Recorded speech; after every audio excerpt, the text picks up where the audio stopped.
Ya, Bu. Ya Bu, boleh nanti materinya boleh di-share juga ya Bu ya. Oh, nggih, siap. Belum saya share. Siap, nanti akan kami share. Baik, terima kasih Bu Ayi.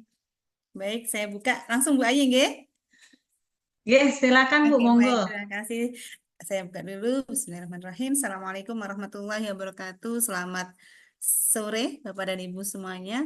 Mungkin ini materi terakhir, nggih, yang dari pagi mengikuti pelatihan seperti itu.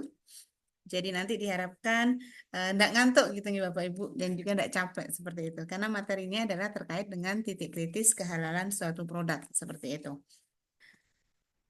Oke, saya awali dulu nih. Nanti kita diskusi banyak. Boleh nanti ketika di tengah-tengah Bapak Ibu bertanya, boleh nggih Bu Ayi nggih? Mungkin nanti bisa disampaikan seperti itu jika ada pertanyaan.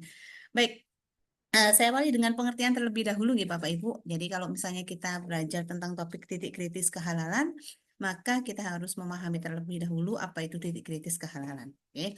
Jadi kalau kita definisikan Bapak Ibu, oh saya belum perkenalan nih, mohon maaf perkenalan terlebih dahulu nih. Nama saya Lailatul Azkia Bapak Ibu. Saat ini saya menjadi dosen di Fakultas Teknologi Pertanian, tepatnya di program studi Teknologi Hasil Pertanian. Jadi kedepannya Bapak dan Ibu di sini boleh memanggil saya dengan Kiki, oke? Jadi saya biasanya dipanggil dengan Kiki oleh adik-adik mahasiswa. Baik, saya kembali ke ini, nggih, topik utama bahasan kita, nggih. Jadi kalau kita definisikan Bapak Ibu, jadi yang dimaksud dengan titik kritis kehalalan ini adalah setiap tahap, ya, dalam suatu proses produksi, ya, yang dia berpotensi untuk mengubah status kehalalan suatu produk menjadi tidak halal atau haram. Nah, jadi kalau tujuannya halal, jadi titik kritis ini adalah ada potensi ketika dia nyampe di tahap ini, dia menjadi bahan tadi yang kita upayakan halal, dia menjadi tidak halal. Itu disebut dengan titik kritis. Jadi semua tahapan, okay? Ada banyak faktor Bapak Ibu yang bisa menyebabkan suatu produk yang awalnya misalnya halal, kemudian menjadi tidak halal. Di antaranya adalah dari bahannya sendiri, kemudian dari fasilitasnya, dari peralatannya, dari prosesnya, dari pengemasannya, kemudian dari penyimpanannya, dari penjualannya, sampai di penyajiannya. Nah, semuanya itu nanti memiliki potensi untuk mengubah status kehalalan daripada produknya. Itu yang harus kita antisipasi di dalam suatu proses produksi, gitu ya, maupun produk jasa. Oke. Oke, terus bagaimana cara kita untuk melacak keberadaan bahan haram dalam suatu komponen produk? Nah, biasanya kita melakukan kajian, Bapak Ibu. Kajian terhadap bahannya, terhadap kemasannya, terhadap prosesnya, terhadap juga proses pembuatan dan produksinya. Jadi kita melakukan kajian di sana, ada potensi atau tidak, seperti untuk melacak keberadaan dari bahan haram atau tidak halal tadi. Oke. Oke, jadi kalau kita ada di titik kritis kehalalan produk, Bapak Ibu, seperti itu, nggih. Jadi dari bahannya, nah kemudian dari prosesnya juga, nggih. Dari tahapan proses pengolahannya untuk produk halal ini, Bapak Ibu, ada 8 proses, nggih. Kalau kita penyembelihan masuk di dalamnya, gitu, nggih. Kalau misalnya dia bukan penyembelihan, ya berarti 7. Kalau dia bukan industri ini ya penyajian yang catering dan sebagainya, berarti dia hanya ada 6 proses di dalam produk halal itu, nggih. Mulai dari penyediaan bahan, oke, mulai gudang dan sebagainya, pengolahannya, penyimpanannya, pengemasannya, distribusinya, dan juga penjualannya. Nah, di semua proses ini kita harus pastikan dia tertelusur dengan status halal, ya. Nah, itu kalau misalnya titik kritis sudah menjadi kritis, sudah ada potensi, maka Bapak Ibu harus bisa mengontrol dan mengendalikan. Ya, apalagi seorang penyelia itu wajib bisa memberikan kontrol ya untuk antisipasi supaya bahan tadi di titik kritis tadi potensinya untuk tidak halal benar-benar bisa dihilangkan gitu nggih. Oke, kita mulai dengan titik kritis nggih dalam suatu proses produk halal gitu ya. Jadi produk itu macam-macam Bapak Ibu, ada makanan, ada minuman, ada farmasi, ada kosmetik gitu nggih. Dan juga ada produk-produk lainnya baik itu jasa, logistik dan sebagainya. Gitu, nggih. Jadi kalau misalnya kita identifikasi ya, jadi titik kritis itu bisa dari bahannya. Oke, yang pertama dari bahannya, yang kedua dari proses produksinya. Sudah bahannya halal, diproduksi halal, bahan kemasannya nggak halal, gitu ya. Plastiknya ini nggak halal loh, gitu ya. Jadi bahan itu, produk itu menjadi tidak halal. Oke, jadi kemasannya ini ternyata nggak ada certified, nggak halal certified, berarti nggak bisa tersertifikasi nanti. Oke, oke, bahan halal, produksi halal, kemasan halal, gudangnya dicampur dengan bahan yang tidak atau belum halal, ya itu juga nggak boleh. Harus terpisah nantinya antara bahan halal dan tidak halal. Bahan halal dan tidak halal. Oke. Kemudian transportasinya juga Bapak Ibu. Ya, jadi kalau misalnya ditransportasi dalam satu kargo gitu nggih, itu pastikan bahwa bahan-bahan di dalamnya itu adalah bahan-bahan yang halal. Jangan bercampur dengan bahan yang belum halal atau tidak halal. Takutnya apa? Nanti ada kontaminasi silang. Termasuk nanti di proses retailnya, penjualannya itu harus dipastikan bahwa tidak ada kontaminasi terhadap bahan yang tidak halal. Oke. Oke, kita mulai dengan regulasi bahan terlebih dahulu, nggih, karena faktor titik kritis yang pertama itu adalah dari bahannya. Jadi, kalau kita menentukan, oh titik kritis yang pertama apa? Dari bahannya. Nggih. Jadi Bapak Ibu untuk regulasi bahan nanti bisa dikaji lagi, nggih, bahan apa saja yang diperbolehkan untuk produk halal, baik itu makanan, minuman, farmasi, obat-obatan, kosmetik dan sebagainya. Oke. Nanti Bapak Ibu kaji ada 3 KMA atau keputusan Menteri Agama yang menjadi acuan Bapak Ibu untuk menentukan status kehalalan produk dan juga dokumen pendukungnya. Oke. Jadi untuk produk yang dia positif list masuk di KMA 1360 2021, kalau nggak masuk positif list berarti dia masuk bahan kritis. Maka nanti acuan dari Bapak Ibu adalah di KMA 748 dan juga KMA 944 2024. Nah, ini nanti untuk bahan bacaan Bapak Ibu ya. Saat ini kita mau fokus ke titik kritis tadi. Nah, kalau dari bahannya, nah Bapak Ibu mungkin sudah paham gitu ya. Oh, bahannya berarti ada bahan baku, ada bahan olahan, ada bahan tambahan, ada bahan penolong. Ini adalah kriteria jenis bahan secara umum ya. Kalau dari sumbernya, kalau kita sebut bahan berarti ada hewani, tumbuhan, sintesis gitu ya. Ada mineral, ada mikroba dan juga rekayasa genetika, ada juga produk biologi. Dan juga produk manusia yang tidak diperbolehkan sama sekali ada di dalam produk yang halal. Jadi, walaupun itu hanya serum plasma darah, itu tidak diperbolehkan sesuai dengan MUI, ada keputusan MUI bahwa serum plasma darah manusia pun tidak diperbolehkan. Ya, kalau dari paruan hewan untuk obat-obatan masih oke. Tapi kalau untuk dari manusia, apapun turunannya tidak diperkenankan. Oke, oke. Kita akan ini ya, merefresh kembali gitu nggih. Kalau misalnya dalam produk halal itu ada 4 kriteria bahan utama Bapak Ibu nggih, ada bahan baku, contohnya adalah bahan utama yang digunakan untuk menghasilkan produk. Udah paham pasti nggih kalau tepung, kalau roti ya tepung gitu nggih. Kemudian ada bahan olahan, bahannya ini sudah melalui proses pengolahan. Kemudian ada bahan tambahan, di sini ditambahkan dia untuk meningkatkan kualitas, baik itu sensori, warna, misalnya obat dikasih rasa stroberi biar manis ya, misalnya makanan oh ini tak kasih gula biar manis, oh tak kasih warna biar cantik gitu ya, oh ini ada produk kosmetik nih tak kasih harum-harum supaya baunya harum. Nah itu termasuk bahan tambahan ya. Kalau bahan penolong itu adalah bahan yang digunakan dia hanya untuk membantu proses tapi dia tidak ada di bagian atau produk akhir produk prosesnya. Ya, itu kita sebut dengan bahan penolong. Contohnya apa? Banyak gitu ya. Misalnya menggunakan enzim untuk proses gitu ya. Tapi di akhirnya ya nggak ada enzim itu. Semuanya kita jadi protein. Nah, itu termasuk bahan penolong. Dia hanya fungsinya untuk meningkatkan efektivitas dan juga efisiensi dari proses tersebut. Tapi dia nggak ada di end produknya. Oke. Oke, kalau mungkin Bapak Ibu yang dari farmasi, ada kata-kata lain atau ada identifikasi bahan lain, deh. Kalau secara umum tadi kan ada bahan baku, ada bahan olahan, ada bahan tambahan, ada bahan penolong. Oke, intinya pokoknya kalau bahan baku itu, kalau secara umum definisinya adalah dia biasanya penyusun utama dari suatu produk. Kalau bahan olahan sudah diolah, kemudian ada bahan tambahan ditambahkan untuk meningkatkan kualitas, dan yang terakhir ini adalah ada bahan apa? Bahan penolong yang digunakan untuk mencegah. Nah, mungkin Bapak Ibu ada yang dari farmasi di sini? Ada industri farmasi kah? Ada, Bu. Oh ada, oke mungkin sudah linear gitu di sini gitu.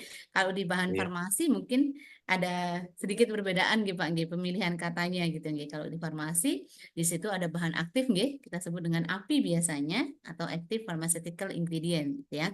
Jadi biasanya API ini adalah bahan aktif yang dia memiliki efek apa? Efek pengobatan gitu ya. Ini namanya juga obat gitu ya. Jadi contohnya adalah paracetamol, amoxicillin, ibuprofen dan sebagainya. Dia jumlahnya nggak besar, tapi dia adalah komponen inti dari obatnya. Ya. Kemudian ada eksipien. Ya, eksipien ini adalah komponen non aktif dalam obat. Dia nggak punya efek obat, ya, nggak punya efek pengobatan, nggak punya efek terapeutik, tetapi dia penting fungsinya untuk obat secara keseluruhan. Biasanya dia fungsinya adalah untuk enkapsulasi. Ya. Eksipien ini membantu pembentukan bentuk sediaan. Nah, tujuannya apa? Kalau misalnya ada satu bahan obat itu sangat-sangat dia sensitif, maka harus dienkapsulasi nih, harus ditutup. Nah, tujuan kedua adalah untuk mengontrol pelepasan obatnya. Jadi obatnya supaya bisa dikontrol. Kenapa kok harus 2 jam setelah makan misalnya? Ya. Nah, itu bisa dikontrol dengan kita kasih eksipien nih. Eksipien yang ditambahkan ini nanti dia bisa mengontrol pelepasan obatnya pelan-pelan atau langsung cepat gitu ya. Kenapa kok pelan-pelan? Ya karena kalau langsung cepat mungkin kadarnya terlalu tinggi dan sebagainya atau kalau misalnya di mulut gitu ya. Nah, itu nanti di farmasi seperti itu. Ya, juga untuk meningkatkan kenyamanan pengguna. Biasanya kita bisa pakai laktosa, gelatin dan komponen lainnya. Oke. Kemudian kalau di farmasi, industri farmasi kita kenal adanya bahan pelarut atau penstabil. Gitu, nggih. Nah, pelarut ini biasanya digunakan untuk melarutkan zat aktif tadi, zat aktif obat tadi, ya, agar dapat dikonsumsi dalam bentuk cair. Ya, itu biasanya kita pakai pelarut di sana. Sedangkan penstabil itu memastikan formulasinya tetap efektif selama masa penyimpanan. Biasanya boleh pakai etanol, boleh pakai propilen glikol, boleh pakai air, gitu ya. Untuk obat-obatan tidak ada batasan maksimal untuk penggunaan daripada etanol non-hammer. Okay? Jadi untuk obat-obatan is okay. Okay? Kemudian ada bahan pengawet atau antioksidan, boleh pakai natrium benzoat atau BHT gitu ya. Itu bisa digunakan. Kemudian ada pewarna dan perasa. Ini biasanya digunakan untuk industri farmasi bahannya. Okay? Kalau untuk kosmetik, ada dari industri kosmetik kah di sini, Bapak Ibu? Belum ada? Oke, kalau nggak ada kita belajar semua ini Bapak Ibu karena penyelia itu harus memahami semuanya gitu. Nggih. Jadi kalau di kosmetik kita biasanya kenal di sana ada bahan aktif ya atau fungsional atau conditioning agentnya, ada bahan pelarut, ada bahan tambahan. Nah, bahan tambahan itu sama fungsinya tadi seperti bahan di kriteria pada umumnya. Dia berusaha untuk meningkatkan kelarutan, mengemulsi, meningkatkan atau memperbaiki warna, memberikan rasa harum, aroma harum gitu ya, atau pengawet gitu ya. Bisa juga cemaran dari bahan-bahan yang tidak diinginkan gitu nggih. Jadi intinya untuk komposisi formula kosmetik itu boleh bahan tunggal atau bahan campuran. Ya untuk farmasi biasanya sih kita campuran gitu ya. Biasanya mencampurkan beberapa komponen gitu ya. Nah, bahan-bahan tadi Bapak Ibu, nah dari jenis bahannya tadi, nah semuanya nanti harus kita telusuri, telusur halal ya. Dari mana? Nah, tadi dari jenis bahannya sudah. Kemudian kita ke sumber bahannya. Oke. Jadi Bapak Ibu kalau dari sumber bahannya tadi ada banyak kriteria nih. Sumber bahannya dari hewani, dari tumbuhan, ada sintesis, ada mineral, ada juga mikroba dan produk biologi ya. Kita akan bahas one by one ya. Pertama bahan hewani. Mengapa titik kritis? Di manakah titik kritis bahan hewani gitu ya? Jadi kalau kita ke bahan hewani maka salah satu surat ya banyak surat yang menyebutkan bahan hewani termasuk di salah satunya adalah di Quran surat Al-Baqarah ayat 173 nih. Jadi di situ menyebutkan bahwa sesungguhnya Allah hanya mengharamkan bagimu ya satu bangkai, dua darah, tiga daging babi dan empat hewan yang disembelih dengan menyebut nama selain Allah. Oke. Barang siapa terpaksa bukan karena menginginkannya dan tidak pula melampaui batas, maka tidak ada dosa baginya. Sesungguhnya Allah Maha Pengampun lagi Maha Penyayang. Jadi kalau ada asumsi bahwa Islam itu ribet, ini nggak boleh, ini nggak boleh. Bapak bacakan ini gitu ya. Jadi yang sebenarnya Islam itu membolehkan semua jenis ya hewan kecuali yang empat tadi yang nggak boleh. Bangkai, darah, daging babi, dan hewan yang disembelih dengan menyebut nama selain Allah. Yang lainnya boleh. Nah, jadi yang lebih banyak, ya jelas yang banyak yang boleh lah. Gitu ya. Jadi kita umat Islam itu boleh banyak gitu ya. Masa yang nggak boleh satu akhirnya jadinya kita terlarang enggak lah. Oke. Jadi pada dasarnya semua bahan itu hewan. Hewan itu halal kecuali yang dilarang oleh hukum Islam. Oke.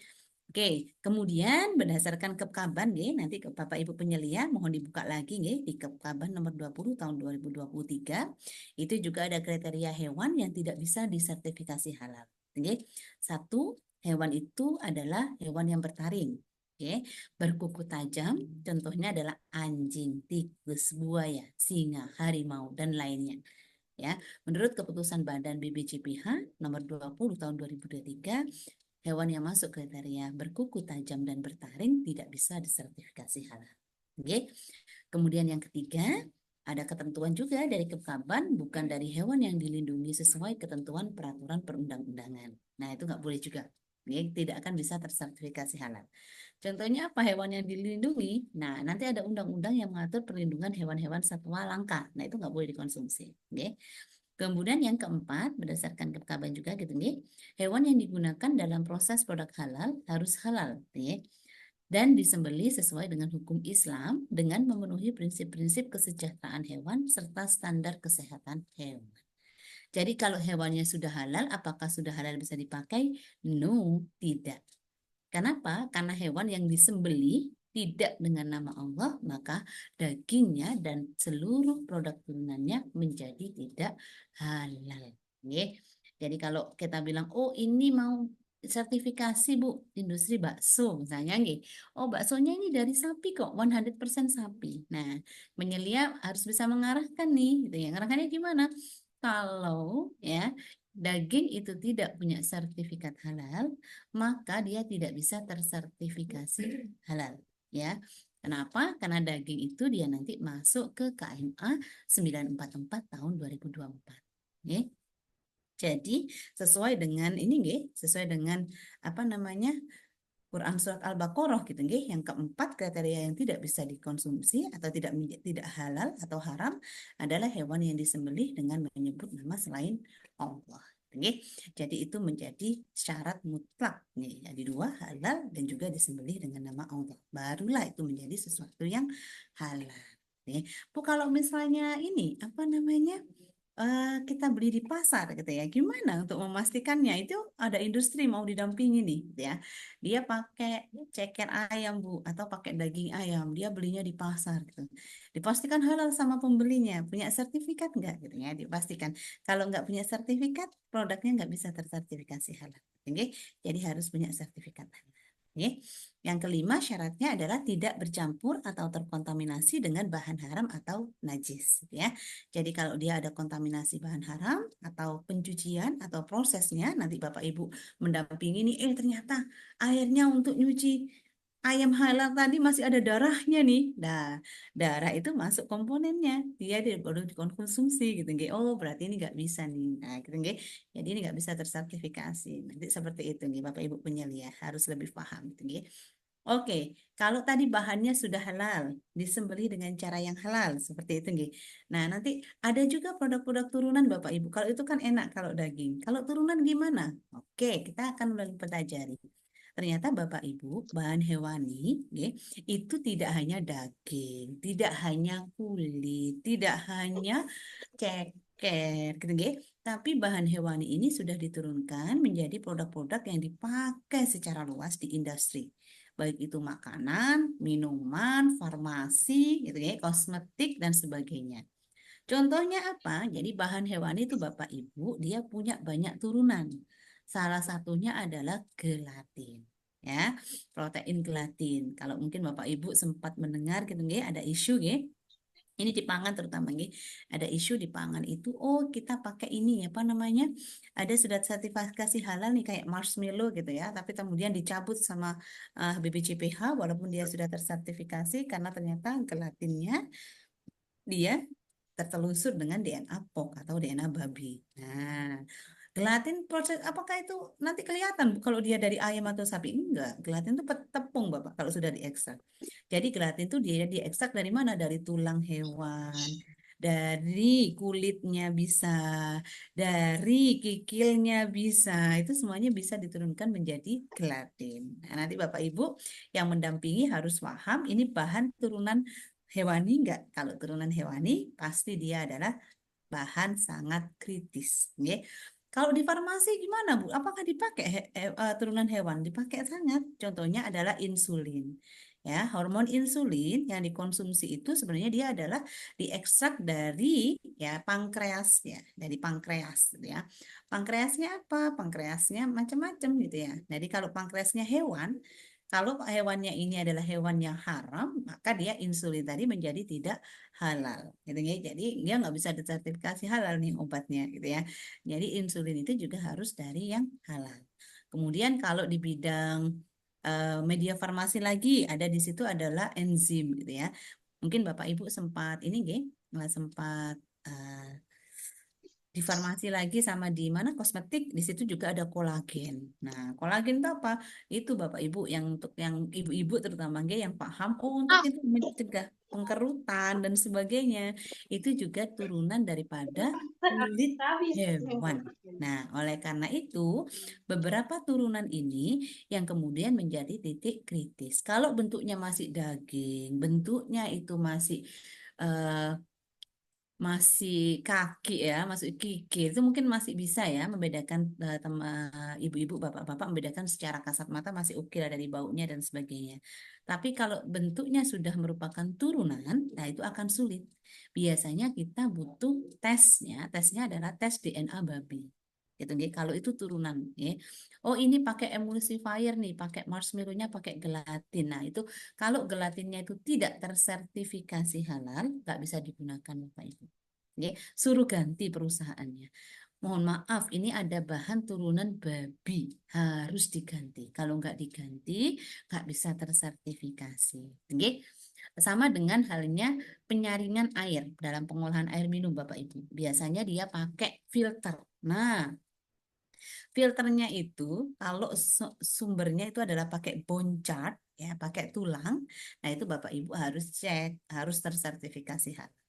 Walaupun dia nggak pakai boncat, tapi dia pakai arang aktif dari kayu, tapi dia pakai gelatin di dalamnya untuk menstabil ya pengaktif daripada arang aktif tadi, maka Bapak Ibu itu harus cek. Nah, mudahnya nanti kalau itu turunan hewani, mohon Bapak Ibu sudah punya list.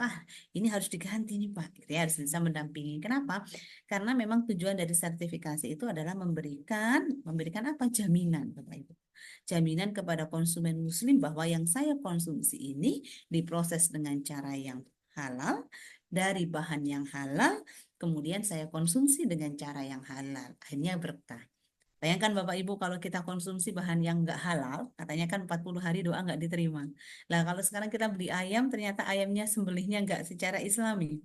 Nah berarti hukumnya sama dong, kita konsumsi bahan tidak halal. Nah itu kan harus dicek gitu ya. Kemudian kita makan permen, permennya ternyata ada gelatinnya nih, akhirnya nggak halal. Nah itu kan menjadi catatan bagi kita. Kosmetik juga gitu, ibu-ibu pakai kolagen, kolagennya nggak halal. Nah itu juga menjadi salah satu yang mungkin doa-doa kita itu terhambat ya karena tadi itu gitu, nggih. Baik. Kemudian tadi bahan hewani nggih Bapak Ibu. Jadi bahan hewani itu Masya Allah nggih, nggak hanya daging, kaki gitu nggih. Kita punya ratusan turunan daripada bahan hewani yang semuanya sudah digunakan oleh industrial. Oke. Oke. Yang kedua ini adalah jenis bahan nabati. Nah, ini mungkin Bapak dan Ibu sudah paham nggih. Nabati itu dari mana, Bu? Oke, nabati itu ya dari tanaman. Ada nggak sih yang nggak halal? Nah, pada dasarnya Bapak Ibu, semua yang berasal dari tanaman itu halal. Kecuali zat-zat yang memabukkan dan atau membahayakan bagi yang mengkonsumsi. Contohnya apa? Ganja. Nah, itu haram, Mbak. Oke. Nah, kalau bahan itu tanaman, dia tidak mengalami proses pengolahan atau tanpa pengolahan dan dia tidak berbahaya, otomatis dia halal, gitu ya. Yang penting dia tidak membahayakan. Nah, tentunya apa? Banyak tuh. Ada sayur, ada buah. Nah, kalau sama pengolahan, dia menjadi kritis. Kritisnya di mana? Di pengolahannya, di bahan tambahannya, di bahan penolongnya. Kritisnya di sana. Kalau dari bahannya sih oke, dari bahan bakunya, tapi nanti di pengolahan dan juga bahan tambahannya menjadi kritis. Yang nanti perlu Bapak Ibu pastikan di sana, karena Bapak Ibu penyelia ini mitranya perusahaan. Oke, oke. Ini contoh produk pangan olahan ya, yang nabati ya. Mungkin Bapak Ibu sudah paham lah, di situ ada produk kering, gandum gitu ya, ada emulsi nabati, ada minyak sayur, gula, pewarna selai gitu ya. Kalau bentuknya tadi yang awalnya tebu menjadi gula, masih menjadi kritis. Oke, karena ada pengolahan di sana, harus dipastikan. Oke, kalau tebu-tebu saja Bu, saya mau jual, jual apa? Jualnya adalah jual sayur segar tanpa tambahan, tanpa proses. Oke, nggak perlu sertifikasi halal atau diajukan aja pasti sudah positif list dapat pasti. Oke. Tapi kalau saya mau produksi nih Bu, produksi buah segar, sorry, sayur segar, tapi saya tambahkan salad di situ Bu, kayak salad segar gitu. Itu jadi kritis. Kenapa? Ada bahan tambahannya. Oke. Oke, kalau tadi hewani dari hewan, sekarang nabati dari tumbuhan, maka yang ketiga adalah bahan mikrobiologi. Ya, jadi bahan sekarang itu sudah berkembang ke mikrobiologi, Bapak Ibu. ya. Jadi kalau untuk bahan mikrobiologi, bahan yang berasal dari mikroba itu diharamkan jika pada proses pertumbuhan mikrobanya dan atau pembuatannya tercampur, terkandung dan atau terkontaminasi dengan bahan yang diharamkan. Nah, mungkin Bapak Ibu pernah dengar kasusnya Ajinomoto nih, ya Ajinomoto yang di Mojokerto ya. Jadi dia perusahaan Jepang yang dia memproduksi salah satu produknya adalah monosodium glutamat atau kita biasanya nyebutnya penyedap rasa gitu ya. Jadi waktu saya kecil ya nggak tahu saya lupa tahun berapa waktu itu presidennya adalah Kiai Haji Abdurrahman Wahid ya. Sempat ada isu tuh. Oh, MSG-nya Ajinomoto haram gitu kan ya. Jadi dia nggak bisa dipakai gitu kan ya. Apakah yang dipakai jadi kasusnya itu berkembang gitu kan. Jadi dia kalau Bapak Ibu tahu bahwa monosodium glutamat itu dihasilkan dari proses mikrobiologi, dari proses fermentasi ya. Jadi ada fermentasi molases ya. Jadi molases itu adalah limbah dari tebu, kemudian kita kasih mikroba, mikrobanya suruh tumbuh tuh. Tumbuh mikroba dia menghasilkan MSG. Ya, kayak gitu monosodium glutamatnya gitu ya. Ternyata diproduksinya dulu, ya dulu ini kita cerita dulu kasus yang sempat beredar gitu ya. Produksinya siapa si Ajinomoto tadi ada satu tahapan yang dia menggunakan bahan non halal, ya. Jadi sebenarnya tahapannya bukan di tahap produksinya Bapak Ibu, tapi dia di tahap penumbuhan mikrobanya. Jadi mikroba itu sebelum kita gunakan Bapak Ibu harus diperbanyak kan. Nah, dia menggunakan di proses perbanyakannya itu adalah salah satu produknya ada unsur poknya. Tapi kemudian dia diambil tuh bakterinya setelah tumbuh, dicuci bersih, kemudian dipakailah dia di molases. Sebenarnya kalau dari ininya sih nggak ada ininya ya, nggak ada hasil karena udah dicuci ya, nggak ada poknya karena udah dicuci bersih dan mikrobanya udah diekstrak tuh ya. Cuman kemudian keputusannya semua bahan mikrobiologi ini adalah kritis Bapak Ibu. Ya, jadi media tumbuhnya itu di negara kita wajib menggunakan media tumbuh yang halal termasuk gen bakterinya. Nah, akhirnya setelah kasus itu ramai, kemudian Ajinomoto sekarang sudah clear, dia langsung mengubah semuanya, baik itu bahan tumbuhnya maupun yang lainnya menjadi standar halalnya dipenuhi. Oke? Ini adalah contoh Bapak Ibu untuk produk-produk mikrobiologi, ya. Jadi mungkin kalau yang di industri makanan banyak sekali, ya, turunannya. Di situ ada yogurt, di situ ada kefir, di situ ada tempe, ada tape, ada probiotik, gitu, ya. Yakult itu probiotik. Kalau di industri farmasi dan kecantikan, hati-hati ya di situ juga banyak produk turunannya. Contohnya adalah vitamin C, gitu ya. Yang dilarang adalah produk fermentasi mikrobiologi Hammer. Nah, kalau Hammer itu nggak boleh sama sekali, ya. Kemudian ada pewarna nih Bapak Ibu biasanya digunakan untuk bahan makanan dan sebagainya. Dia biasanya turunan daripada pewarna beras untuk ragi merah. Ada sirup glukosa, ada juga etanol, ada asam organik, ada asam amino. Yang paling in adalah untuk produk obat ya, itu adalah vaksin. Nah, salah satu proses rekayasa genetika. Jadi seluruh produk berbahan dasar mikroba itu adalah produk kritis yang harus kita pastikan kehalalannya. Oke. Oke, kemudian ada 4 kriteria. Jadi tadi ada sudah hewani, nabati, kemudian mikrobiologi, dan yang keempat ini ada bahan lainnya. Ya, kalau bahan lainnya itu apa saja? Bahan lainnya itu yang terkategori bahan lainnya adalah bahan tambang, itu ada mineral, ada bahan sintetik, dan juga ada bahan lainnya. Ya, jadi bahan mineral, ya bahan tambang tanpa pengolahan, ya itu menurut KMA 1360 2021 dia terkategori positive list. Ya, jadi semua bahan tambang, semua mineral tanpa pengolahan itu halal. Ini. Kalau yang kriteria kedua adalah bahan sintesis. Nah, bahan sintesis itu harus kita kendalikan dulu. Kalau dia organik, ya, maka dia menjadi kritis, ya. Kalau dia organik, ya. Kalau dia dari bahan anorganik, yang dia nggak mengandung bahan tambahan lain, ya, itu non kritis. Kalau bahan anorganik tadi menggunakan bahan tambahan, contohnya apa? Contohnya adalah waktu kita filtrasi. Ya, itu ada produk resin, ada resin penikar ion. Ya, kalau resinnya itu, resin kan anorganik nih Bapak Ibu, penyaringnya nih, ya resin itu. Kalau resin itu dia pakai gelatin, nah, untuk awal polimerisasi dia nyaring airnya, maka status kehalalannya harus dilacak. Oke? Kalau bahan campuran pasti sudah mendekati titik kritis. Nah, kalau Bapak Ibu, oh mau saya menggunakan mineral, oke nggak masalah. Kalau mineral tanpa pengolahan pasti positif list dia. Tapi kalau enggak, ya Bapak Ibu harus cek lagi. Oke, oke ini mungkin sudah hafal ini Bapak Ibu. Kalau misalnya enggak masuk 1360 2021, sebenarnya dia nggak perlu, kalau misalnya nggak ada pada pendukungnya juga nggak masalah, oke. Tapi kalau ada bahan pendukung lainnya itu better, oke. Kalau untuk yang masuk 748 2021 atau 944 2024, Bapak Ibu wajib melampirkan sertifikat halal, oke. Nggak bisa ditengku. Bu, kalau misalnya nggak ada sertifikatnya nih, pedagang ayamnya dia nggak punya sertifikat halal, tapi punyanya itu apa namanya, surat pernyataan produsen, boleh nggak? Nggak boleh. Oke. Karena yang masuk 748, 944 itu adalah KMA yang mengatur semua jenis produk yang wajib bersertifikat halal. Nggak bisa diwakilkan dengan yang lain. Baru ketika bahan itu nggak positif list, tapi nggak masuk juga di KMA 748, 944, Bapak Ibu sebagai penyelia bisa nanti menambahkan dokumen pendukung lain. Kalau misalnya nggak ada SH, boleh pakai COA, Certificate of Analysis, atau uji lab. Boleh pakai diagram alir, boleh pakai komposisi bahan, boleh juga pakai pernyataan pabrikan. Tapi itu ketika bahan itu kritis tapi nggak masuk di 748 944. Kata nggih? Oke. Sudah paham nggih jenis bahan? Oke. Kalau ada pertanyaan? Tidak ada? Belum? Baik, kalau belum saya lanjutkan. Oke.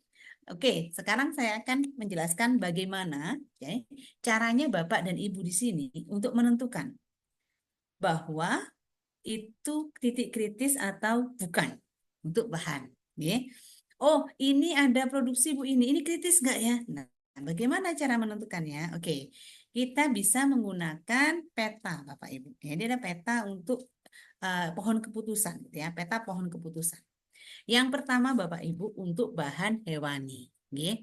Untuk bahan hewani, baik itu farmasi, baik itu makanan, minuman, gitu ya.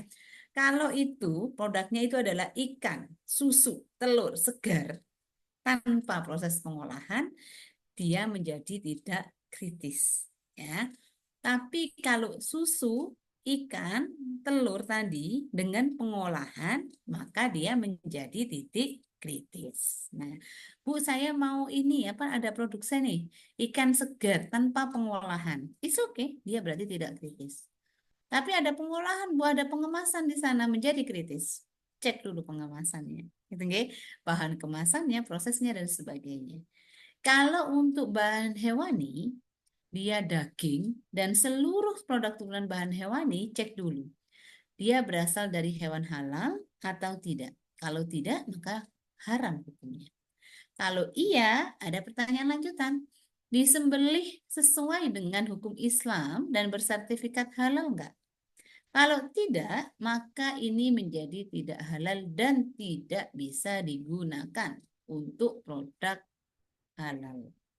Kalau dia sudah disembelih dengan proses halal, cek lagi apakah ada proses pengolahan atau tidak. Kalau ada, menjadi kritis. Oke. Jadi kalau di pangan hewani itu ada 3 titik, 2 titik. Hewannya dipastikan halal, disembelih dengan cara yang halal, diproses dengan cara yang halal. 3. Harus memenuhi semuanya. Oke.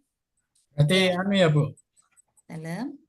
Berarti Siapa ya? apa dari bahannya dulu kritis atau tidak kritis, kalau masuk kritis baru ditelusuri gitu. Iya, dari hewannya dulu Bapak. Hewannya halal nggak? Kalau sudah nggak halal ya sudah langsung contang. Haram, harus ganti.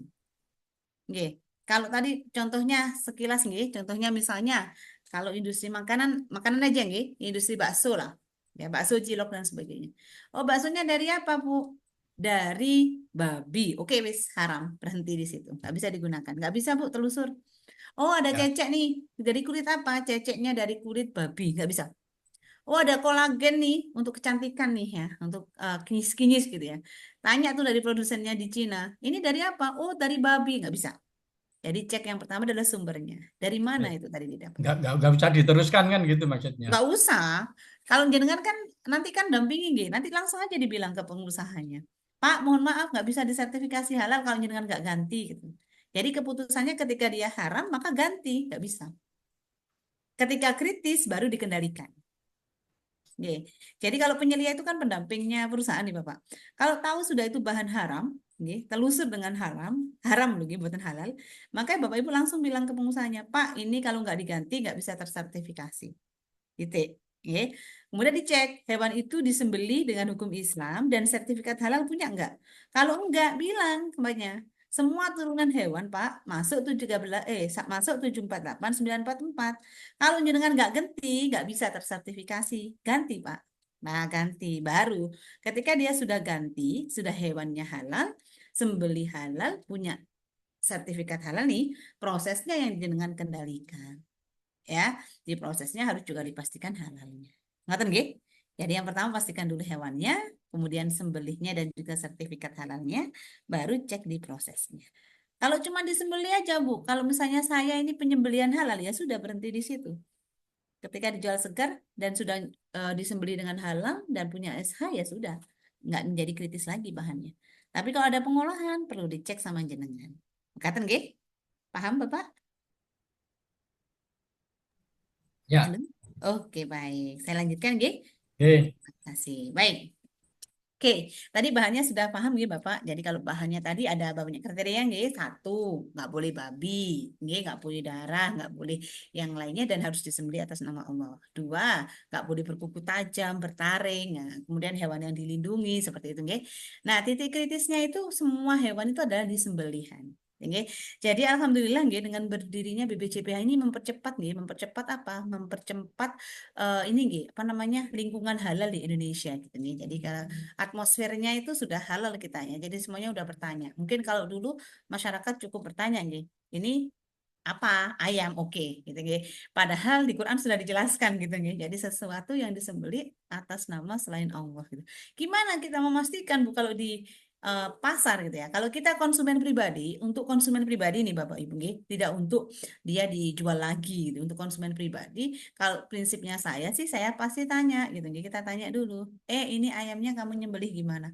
Bu kok sok tahu sih Bu? Nggak usah lah Bu, yang penting ayam loh. Mohon maaf, itu ada di Al-Qur'an gitu nggih.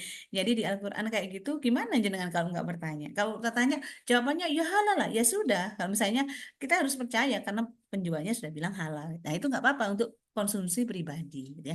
Tapi untuk konsumsi secara umum, dia harus punya sertifikat halal agar bisa punya sertifikat halal tadi di produknya. Oke, oke.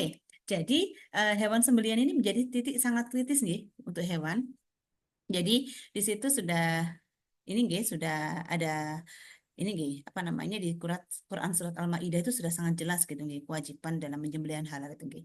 Diharamkan bagimu memakan bangkai, darah, daging babi, dan hewan yang disembelih atas nama selain Allah, daging yang dicekik, dipukul, dijatuhkan dari ketinggian, ditanduk, dan diterkam binatang buas, kecuali yang kamu mampu sembelih dan diharamkan pula daging yang disembelih untuk berhala. Dan diharamkan pula mengundi dengan anak panah. Yang demikian itu adalah suatu dosa. Ini sudah sangat ini ya, rigid sekali ya. Jadi Allah sudah berfirman jelas sudah ya. Jadi yang berfirman itu Allah gitu ya. Kalau yang berfirman kalau yang ngomong saya jangan percaya gitu. Ini Allah yang berfirman langsung gitu. Jadi ini kenapa kok hewan itu menjadi sangat kritis bahannya karena sudah ada di Al-Qur'an. Disebutkan di sana dengan detail bahwa wajib disembelih atas nama Allah. Ya. Jadi penyembelihan itu apa sih? Ya adalah proses pembunuhan hewan yang halal untuk dimakan. Jadi halal untuk dimakan dulu, habis itu disembelih dengan cara memotong 3 saluran pernafasan. 1, pencernaan, 2, pernafasan, 3, pembuluh darah. Jadi ada 3 saluran yang harus dipotong. Pencernaan, pernafasan, dan pembuluh darah. Sesuai dengan ketentuan yang ditentukan dalam syariat Islam. Oke, jadi hewan yang tidak diperbolehkan yang diatur di negara kita selain yang babi tadi di Kepkaban 20 tahun 2023 adalah babi, manusia, hewan bertaring dan berkuku tajam, dan juga hewan yang dilindungi sesuai dengan peraturan perundang-undangan. Nggak boleh semuanya. Oke. Nah, kayak gimana proses penyembelihan, Bapak Ibu? Jadi karena ini nggih, mulai atmosfer halal itu mulai tergerak nggih di berbagai daerah, terutama di RPH dan RPU. Nggih. Jadi sekarang sudah sangat banyak sekali RPH dan RPU itu yang sudah memiliki sertifikat halal. Nggih. Jadi kalau Bapak Ibu dampingi pengusaha, ya dia mau mengajukan sertifikat halal, sudah banyak sekali bahan turunannya yang halal. Nggih. Oke. Gimana caranya menyembelih? Jadi secara umum, cara penyembelihan halal yang syar'i adalah 1, hewan yang disembelih harus hidup dan halal untuk dikonsumsi. Ini contohnya ayam, sapi, kambing, dan sebagainya. Penyembelihnya harus beragama Islam, cukup umur, ya, sehat jasmani, dan membaca bismillah dengan sengaja pada saat penyembelihan. Alat yang digunakan ini harus tajam, terbuat dari logam, ya, bukan dari tulang atau kuku atau gigi binatang. Gitu, ya. Cara penyembelihannya di sini ada 3 saluran, Bapak Ibu.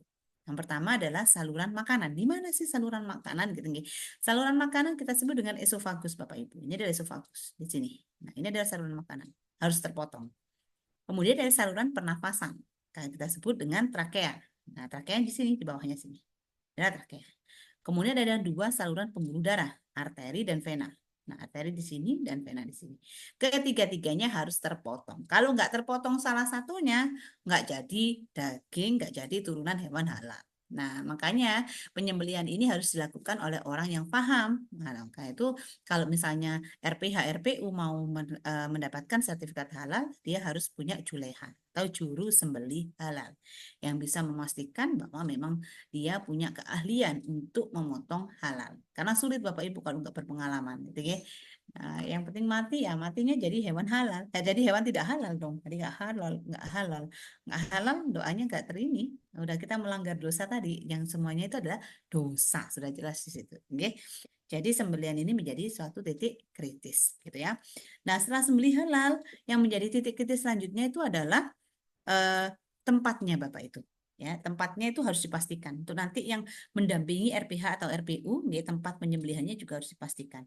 Penampungan hewannya, penyembelihannya, pengulitannya, pengeluaran jeruannya, ruang pelayuannya, penanganan karkasnya, ruang pendinginnya, dan juga sarana pengolahan limbah. Nih, semuanya dia harus dijamin halal dan terbebas dari kontaminasi najis dan bahan haram. Oke. Oke, ini kalau misalnya dari aturan kita nggih, di rumah potong unggas Kalau ini, kalau tidak sesuai dengan yang dilaporkan gimana, Bu? eh penyelian nih nggih. Nah, Oke, gini. penyelia. Oke, kalau Bapak Ibu kok ini laporannya gini, menyelia itu kan sebenarnya sama dengan auditor sih Bapak. Cuman dengan auditor internal kan gitu. Kalau nggak sesuai gimana? Jenengan harus langsung tegas gitu ya. Nah, ke penyelia kan juga nanti mengeluarkan gitu kan jenengan ini tangan kanannya BPJPH Bapak Ibu gitu. Kenapa? Karena nggak mungkin lah kita langsung mendampingi banyak UMKM gitu. Akhirnya ada penyelia di sini yang nanti mendampingi pengusahanya untuk menjamin halal. Kalau nanti laporannya ternyata nggak sesuai, Bapak Ibu harus membuat laporan, harus mengingatkan. Pak itu nggak halal loh. Dilaporkan harus diperbaiki nanti. Ada temuan. Ada di napanya nanti audit internal. Di audit internal nanti penyelia harus punya catatan. Apa saja catatan ketidaksesuaian yang dilakukan oleh pelaku usaha tadi. Ya misalnya, oh awalnya Bu kemasannya pakai kemasan A yang sudah punya sertifikat halal. Tapi kemudian setelah dapat sertifikat halal diganti Bu pakai B yang nggak punya sertifikat halal. Nah, jenengan kan sebagai penyelia halal nanti kan wajib melakukan audit internal setiap tahun minimal 1 kali. Ya, itu dilaporkan temuannya Bapak. Karena jenengan fungsinya adalah sebagai kontrol halal ya di perusahaan atau auditor halal internal perusahaan. Ya, jadi harus bisa mengarahkan ke pelaku usaha bahwa yang halal itu seperti ini. Kenapa? Karena pelaku usaha itu pasti nurut jenengan. Kenapa? Kalau jenengan kan mengarahkan, oh ini yang halal. Jadi ketika ada auditor eksternal datang, sudah siap tuh perusahaan untuk halal. Kalau nggak ada jenengan, mereka bisa saja jadi temuan. Kalau temuannya sama jenengan kan masih enak tuh, karena jenengan adalah bagian dari perusahaan. Tapi kalau temuannya adalah sudah auditor eksternal, nah itu kan akan menjadi catatan dan bisa saja dicabut produknya. Kayak gitu, nggih. Jadi harus dilaporkan Bapak di auditor internal. Termasuk nanti perbaikan yang sudah dilakukan apa. Oh, ada temuan A, tapi kemudian diperbaiki tuh sama perusahaan B gitu. It's okay. Tapi harus tetap jenengan jaga supaya perusahaan mengikuti apa yang ada di dokumen SJPH. Kalau ada perubahan, ada penambahan bahan, nah jenengan nanti sebagai penyelia harus melaporkan ke websitenya BPJPH. Tahu sih halal. Oke, paham? Oke, Oke, nggih? oke, oke. Baik, saya lanjut ya. Nah, jadi akhirnya untuk bahan hewani, titik kritisnya bukan lagi hanya sebatas no pork, no lard, gitu ya. Nggak hanya sebatas, oh ini bukan babi dan oh ini bukan anjing, tapi wah, hewan-hewan produk turunan hewan ini wajib dia punya sertifikat halal yang sudah dijamin bahwa semua dari bahannya halal, sumbernya halal, hewannya halal, dipotong secara halal, prosesnya juga halal. Akhirnya jaminan halal ke konsumen dapat. Gitu, nggih? Oke. Ini Bapak Ibu kalau dari bahan turunan dari hewan ya Bapak Ibu, tadi sudah dijelaskan ya, banyak sekali ya, ada daging dan sebagainya yang semuanya ini sangat rentan dengan kalau kita bilang hewan ya, kalau sekarang kita bilang babi nih, nah ini kan menjadi titik kritis ketika kita bilang hewani itu adalah turunan daripada babi gitu nih. Kenapa? Karena babi itu yang sudah difirmankan di Al-Quran gitu ya, nggak boleh ada turunan babi. Kenapa sih kok nggak babi, kok nggak anjing gitu ya? Kenapa sih kok babi turunan dari produk semuanya? Karena Bapak Ibu, babi itu dibandingkan dengan sapi dan sebagainya, satu keunggulannya dia apa? Keunggulannya dia adalah produksinya sangat cepat, bisa 13 sampai 14 kali sekali melahirkan. Dalam 1 tahun dia bisa melahirkan 2 kali. Bayangkan, bisa 1 tahun dia bisa punya 24 ekor babi, gitu ya. Kemudian makannya, kalau bapak ibu di sapi atau kambing ya untuk 5 kilo rumput jadi 1 kilo berat badannya. Tapi kalau babi cukup 3 kilo sudah 1 kilo berat badan. Jadi pertumbuhannya sangat cepat Bapak Ibu, nggak usah nunggu tahunan ya. Dia cepat, reproduksinya banyak gitu ya. Dan kemudian dia akhirnya dagingnya banyak dibandingkan dengan sapi dan kambing. Akhirnya secara global Bapak Ibu, babi itu dihasilkan banyak, terutama negara-negara non-muslim gitu ya. Yang dia dikonsumsi banyak orang. Akhirnya turunannya Bapak Ibu dari tulangnya, dari mana itu diekstrak Bapak Ibu sama pengusaha gitu ya. Kenapa? Karena turunan dari babi itu banyak sekali Bapak Ibu. Kalau Bapak Ibu hanya kenal lard, hanya kenal minyak babi, oh itu jauh Bapak Ibu masih banyak sekali turunannya. Contohnya apa? Di kulit babi ada gelatin, di tulang babi ada gelatin gitu ya. Di kulit babi ada kolagen yang tadi tentunya adalah apa? Anti ini pengkerutan dan sebagainya gitu nggih. Kemudian di bulu babi ada enzim sistein, ada jaket bulu, ada lagi yang macam-macam. Di tulangnya lagi, tulangnya itu diekstrak Bapak Ibu, diambil kalsiumnya. Oh ini pasta gigi tinggi kalsium, cek dulu kalsiumnya gitu ya. Kenapa? Kalsiumnya jangan-jangan turunannya gitu. Ah nggak mungkin lah. Karena kita negara non muslim, babi itu sesuatu hewan yang, karena kita negara muslim, jadi babi itu nggak banyak di kita. Tapi coba Bapak Ibu ke luar negeri gitu ya, Jepang contohnya. Saya 3 tahun di sana, setiap party, daging yang banyak disajikan adalah daging babi gitu ya. Kenapa? Karena sapi mahal alasan mereka gitu ya. Terus babi punya rasa yang oke lah karena mereka nggak khas gitu. Kamu nggak mau nyoba enggak boleh kayak gitu. Ya, haram hukumnya bagi saya. Tapi mereka sangat paham. Terus mereka tanya, kenapa kalian konsumsi babi? Yang pertama adalah harganya murah memang. Ya, jadi memang sangat murah, teksturnya beda. Nah, itu yang membuat mereka konsumsi babi. Oke. Kemudian dari jeruannya Bapak Ibu, jadi jeruan babi itu diekstraklah menjadi hmm, volumenya kurang kurang keras ya saya ya. Udah keras nih. Oke, udah sepertinya nggih. Oke, dari jeruannya babi Bapak Ibu ya itu ada enzim insulin gitu ya, ada taurin ya, yang semuanya itu bisa diekstrak dari jeruan babinya. Nah, kalau lemak babi yang kemarin Ibu Bapak Ibu ini ya dengar kasusnya di Solo itu kan ya, ada ayam bakar itu kan ya. Ayam bakar. Ayam kremes kalau nggak salah ya. Ayamnya ayam, tapi kremesnya itu dia pakai lemak babi untuk meningkatkan rasa gurih gitu kan katanya ya. Nah itu nanti di sana, jadi ada ester asam lemaknya yang biasanya digunakan. Jadi turunan babi ini kalau Bapak Ibu terutama barang impor hati-hati sangat, oke? Karena negara secara global itu produksi babi yang paling besar dan paling murah dia dan produksinya cepat. Makanya ketika gelatin terindikasi DNA babi, DNA pork ya sudah kena kita produknya nggak akan bisa tersertifikasi halal. Oke. Jadi ini puluhan turunan daripada babi gitu ya. Nah, oleh karena itu pada waktu teman Bapak Ibu nanti mengajukan sertifikat halal, maka semua produk turunan hewani untuk memastikan dia terbebas daripada babi tadi wajib untuk dimasukkan sertifikat halalnya. Ya, mau halal luar negeri, mau halal dalam negeri, Bapak Ibu harus pastikan. Kalau halal luar negeri, pastikan bahwa pemberi sertifikat halal sudah diakui di Indonesia. Kalau belum, tetap harus uji di sini. Oke. Kalau sudah, maka pengakuannya bisa you to you. Ya, nanti ada beberapa yang pengakuannya sudah diakui oleh BPJPH di sini. Yang UI sini sudah diakui gitu ya. Dari BPJPH sudah oke, udah punya kerjasama, maka halal mereka bisa diakui sama kita. Tapi kalau enggak, kalau ada pengusaha ya dari Bapak Ibu itu impor, bahannya itu ternyata belum diakui, maka harus dicek dan sebagainya. Ya, jadi wajib sertifikat halal. Bisa nggak digunakan, Bu? Ya nggak bisa lah. Dia kan masuk 944 tahun 2024. Dia suruh dulu, misalnya saya mau produksi ini permen, ya, atau saya mau produksi kosmetik lah, kolagen tadi. Saya kolagennya ambil dari Cina nih, ya. Cina kan nggak punya sertifikat halal. Yang ngecek siapa, Bu? Yang ngecek harus saya atau Cinanya gitu ya. Kalau misalnya BPJPH kan suruh ngecek nih. Ya Cinanya itu suruh punya sertifikat halal dulu, baru ketika dia punya sertifikat halal, bahannya kita pakai, kita bisa tersertifikasi halal. Tapi kalau dia nggak mau ngurus sertifikat halalnya, ya kita penggunanya nggak akan pernah tersertifikasi halal. Oleh karena itu Bapak Ibu nanti yang mendampingi pengusaha pastikan sumbernya atau bahan yang digunakan oleh perusahaan itu semuanya sudah tertelusur dengan halal. Oke, itu yang pertama. Nah, ini contohnya Bapak Ibu, turunan daripada yang paling urgent tadi ya, gelatin. Ya. Apa sih itu gelatin gitu ya? Gelatin itu adalah protein Bapak Ibu yang berasal dari kolagen, dia diekstrak dari jaringan ikat hewan. Kulit, tulang, tulang rawan gitu ya. Nah, biasanya dia diperoleh dari industri pengolahan daging atau rumah potong hewan. Nah, kalau ibu rumah potong hewan di Indonesia ya adanya sapi gitu ya, sebagian besar ya, sapi, kambing. Kalau di luar negeri enggak Bapak Ibu, semuanya babi yang paling banyak Bapak Ibu.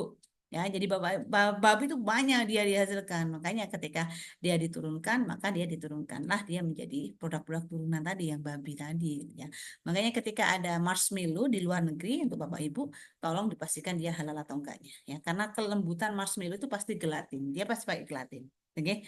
Gelatin ini termasuk senyawa hidrokoloid Bapak Ibu yang dia digunakan banyak, gak hanya di makanan. Ya, di kosmetik dia digunakan, di obat-obatan dia digunakan untuk buat kapsulnya itu biasanya dia pakai gelatin juga Bapak Ibu. Ya, gelatin pembuat kapsul obat. Obatnya halal nih, tapi kapsulnya dia dari gelatin yang enggak halal, ya berarti otomatis obatnya menjadi tidak halal. Oke. Jadi harus Pembuatan sabun pakai gelatin ya, Pak? kenapa? Pembuatan sabun pakai gelatin juga bagus. Iya, gini Bapak. Betul. Jadi gelatin itu fungsinya banyak, Bapak. Jadi di industri sabun, di industri dia itu fungsinya ini, Pak. Satu, dia bisa bentuk gel. Dua, dia bisa mengentalkan, Bapak Ibu. Dia bisa bentuk film. Dia bisa melindungi koloidnya itu bisa dilindungi kalau buat emulsi. Dan dia bisa mengemulsi, Bapak Ibu. Kalau di dalam sabun jenengan itu ada komponen polar, suka air, sama komponen minyak yang nggak suka air, nggak bisa bersatu nih. Untuk menyatukannya bisa pakai gelatin. Karena fungsinya dia sebagai emulsifier. Jadi fungsinya luar biasa, nggak hanya di makanan gitu loh. Tapi kasus yang kemarin beredar itu adalah yang di makanan yang dia terdetek gitu kan ya. Berarti kalau pakai yang sabu tadi Pak, berarti jenengan juga harus cek juga itu. Ya harus. Kenapa? Karena gelatin itu turunan daripada hewani. Jadi semuanya harus dipastikan. Mau di farmasi, mau di industri apapun, kalau dia turunan daripada hewani wajib dicek dan wajib punya sertifikat halal. Karena banyak ini Bapak di obat-obatan kosmetik semuanya pakai gelatin. Nah, yang ini bisa juga nanti ya. Jadi sebagian besar kan senyawa kecantikan itu juga punya ini ya, laktosa dan sebagainya digunakan. Kan Bapak Ibu susu ya. Kemudian keju. Kejunya itu ternyata dia pakai rennet. Nah, itu harus dipastikan. Enzim rennet itu ya, dia bisa diperoleh juga secara tradisional dari lambung anak sapi, domba, kambing atau babi. Nah, kalau tadi buat kejunya pakai enzim rennet, nggak pakai hewan, nggak pakai fermentasi mikroba. Nah, pakai rennet nih dari babi, otomatis nanti produk turunan ke bawahnya itu menjadi haram. Ya, kasein, laktosa ini laktosa kok Bu, ini cek dulu dah. Laktosanya dari apa? Laktosanya dari susu. Loh, untuk ngekstrak laktosa dari susu dia pakai apa? Nah, itu yang harus dicek. Nah, amannya gimana kalau untuk yang ini apa? Untuk yang eh, penyelia. Kalau penyelia kriteria bahan, nah itu tadi pegangannya hanya KMA 1360, dan KMA 944 dan KMA 748. Kalau mau diarahkan bisa tersertifikasi, kalau nggak mau perusahaan ya jenengan harus jelaskan. Mohon maaf walaupun saya ajukan nggak mungkin tersertifikasi Pak jenengan. Nah, kayak gitu. Karena tujuan jenengan adalah pendamping nih. Kalau pendamping kan perusahaan itu bayar jenengan supaya mereka bisa tersertifikasi toh. Otomatis jenengan punya inilah, punya power lah. Mereka pasti ngikut jenengan lah yang lebih paham gitu ya. Nah, tujuannya di sini ketika jenengan sudah bisa memastikan proses di perusahaan perusahaan itu halal, ketika auditor eksternal LPH datang di perusahaan, nggak ada masalah lagi, sertifikasi halal bisa didapat. Yang penting jenengan sudah bisa mengarahkan, tujuan jenengan adalah mengarahkan pelaku usaha. Karena pelaku usaha itu pengen halal, pasti mereka mengikuti. Kan kelemahan mereka itu kan nggak mengetahui kayak gimana sih supaya bisa tersertifikasi halal. Syaratnya apa? Nah itu yang penyelian nanti fungsinya di sana. Gitu ya. Jadi harus punya ke sana. Oh saya mau memberikan obat bu jamu. Gimana caranya halal? Nah dicek dulu. Kritisnya di mana? Oh di sini pak kritisnya. Jangan harus begini. Nah itu penyelia yang bagus. Penyelia itu konsultan halal Bapak Ibu ya. Jadi konsultan halal. Jadi boleh bekerja sendiri boleh karena kita nggak ada batasan ya di nggak ada undang-undang yang membatasi penyelia harus bekerja di satu perusahaan kecuali nah, jenengan stafnya perusahaan ya. Kalau jenengan bukan stafnya perusahaan bolehlah mendampingi perusahaan lain lebih dari satu. Gitu. Oke, ini nanti dipastikan ya Bapak Ibu sama dengan ketika ada penrol dan sebagainya maka dia harus dipastikan proses dan bahan tambahannya. Nah, ini kalau untuk obat Bapak Ibu, kosmetika dan obat-obatan ya. Jadi salah satu produk ya yang sekarang lagi in gitu ya adalah skincare gitu ya. Kenapa? Di mana-mana anak-anak muda gitu ya, tua muda gitu pakai skincare biar awet muda. Pakai apa? Kolagen, anti aging gitu ya, anti penuaan gitu ya. Biasanya semuanya berdasar kolagen. Apa sih kolagen? Kolagen itu Bapak Ibu, dia adalah protein hewani ya, yang dia berasal dari sapi, ikan, ayam, babi dan lainnya ya. Kolagen itu diekstrak dari jaringan kulit, tulang dan plasenta hewan ya. Jadi dia fungsinya adalah sebagai anti aging, penuaan. Jadi di apa namanya? Oh pakai ini mengandung kolagen kan kayak gitu nggih. Nah itu kalau Kak sertifikat halal bisa-bisa kolagennya yang dipakai adalah kolagen babi tadi gitu ya. Nah pada kosmetik Bapak Ibu kolagen ini dimanfaatkan untuk anti aging atau anti penuaan nggih, menjaga elastisitas dan kekencangan kulit serta mendukung kesehatan jaringan ikat. Contohnya adalah tulang, sendi dan juga tendonnya. Nggih. Nah, sebagian besar juga kolagen ini diekstrak dari plasenta hewan, Bapak Ibu ya. Jadi plasenta hewan ini juga mengandung kualitas kolagen yang bagus gitu ya. Jadi ada plasenta nih, bioplasenta gitu kan ya. Kolagennya itu targetnya. Nah, bagaimana penggunaan plasenta ini? Nah, ada fatwa MUI Bapak Ibu. Jadi untuk kolagen yang dari plasenta hewan, nah itu ada fatwa MUI nomor 30 tahun 2011 nih. Penggunaan plasenta hewan halal untuk bahan kosmetika dan obat luar dan juga ada Fatwa MUI nomor 48 tahun 2012 tentang penggunaan plasenta hewan halal untuk bahan obat. Jadi sudah ada fatwa MUI-nya Bapak Ibu. Yang mana sih yang digunakan untuk plasenta hewan itu? Nggih? Satu, sumber kolagen ini harus dipastikan dari hewan halal yang disembelih secara syar'i.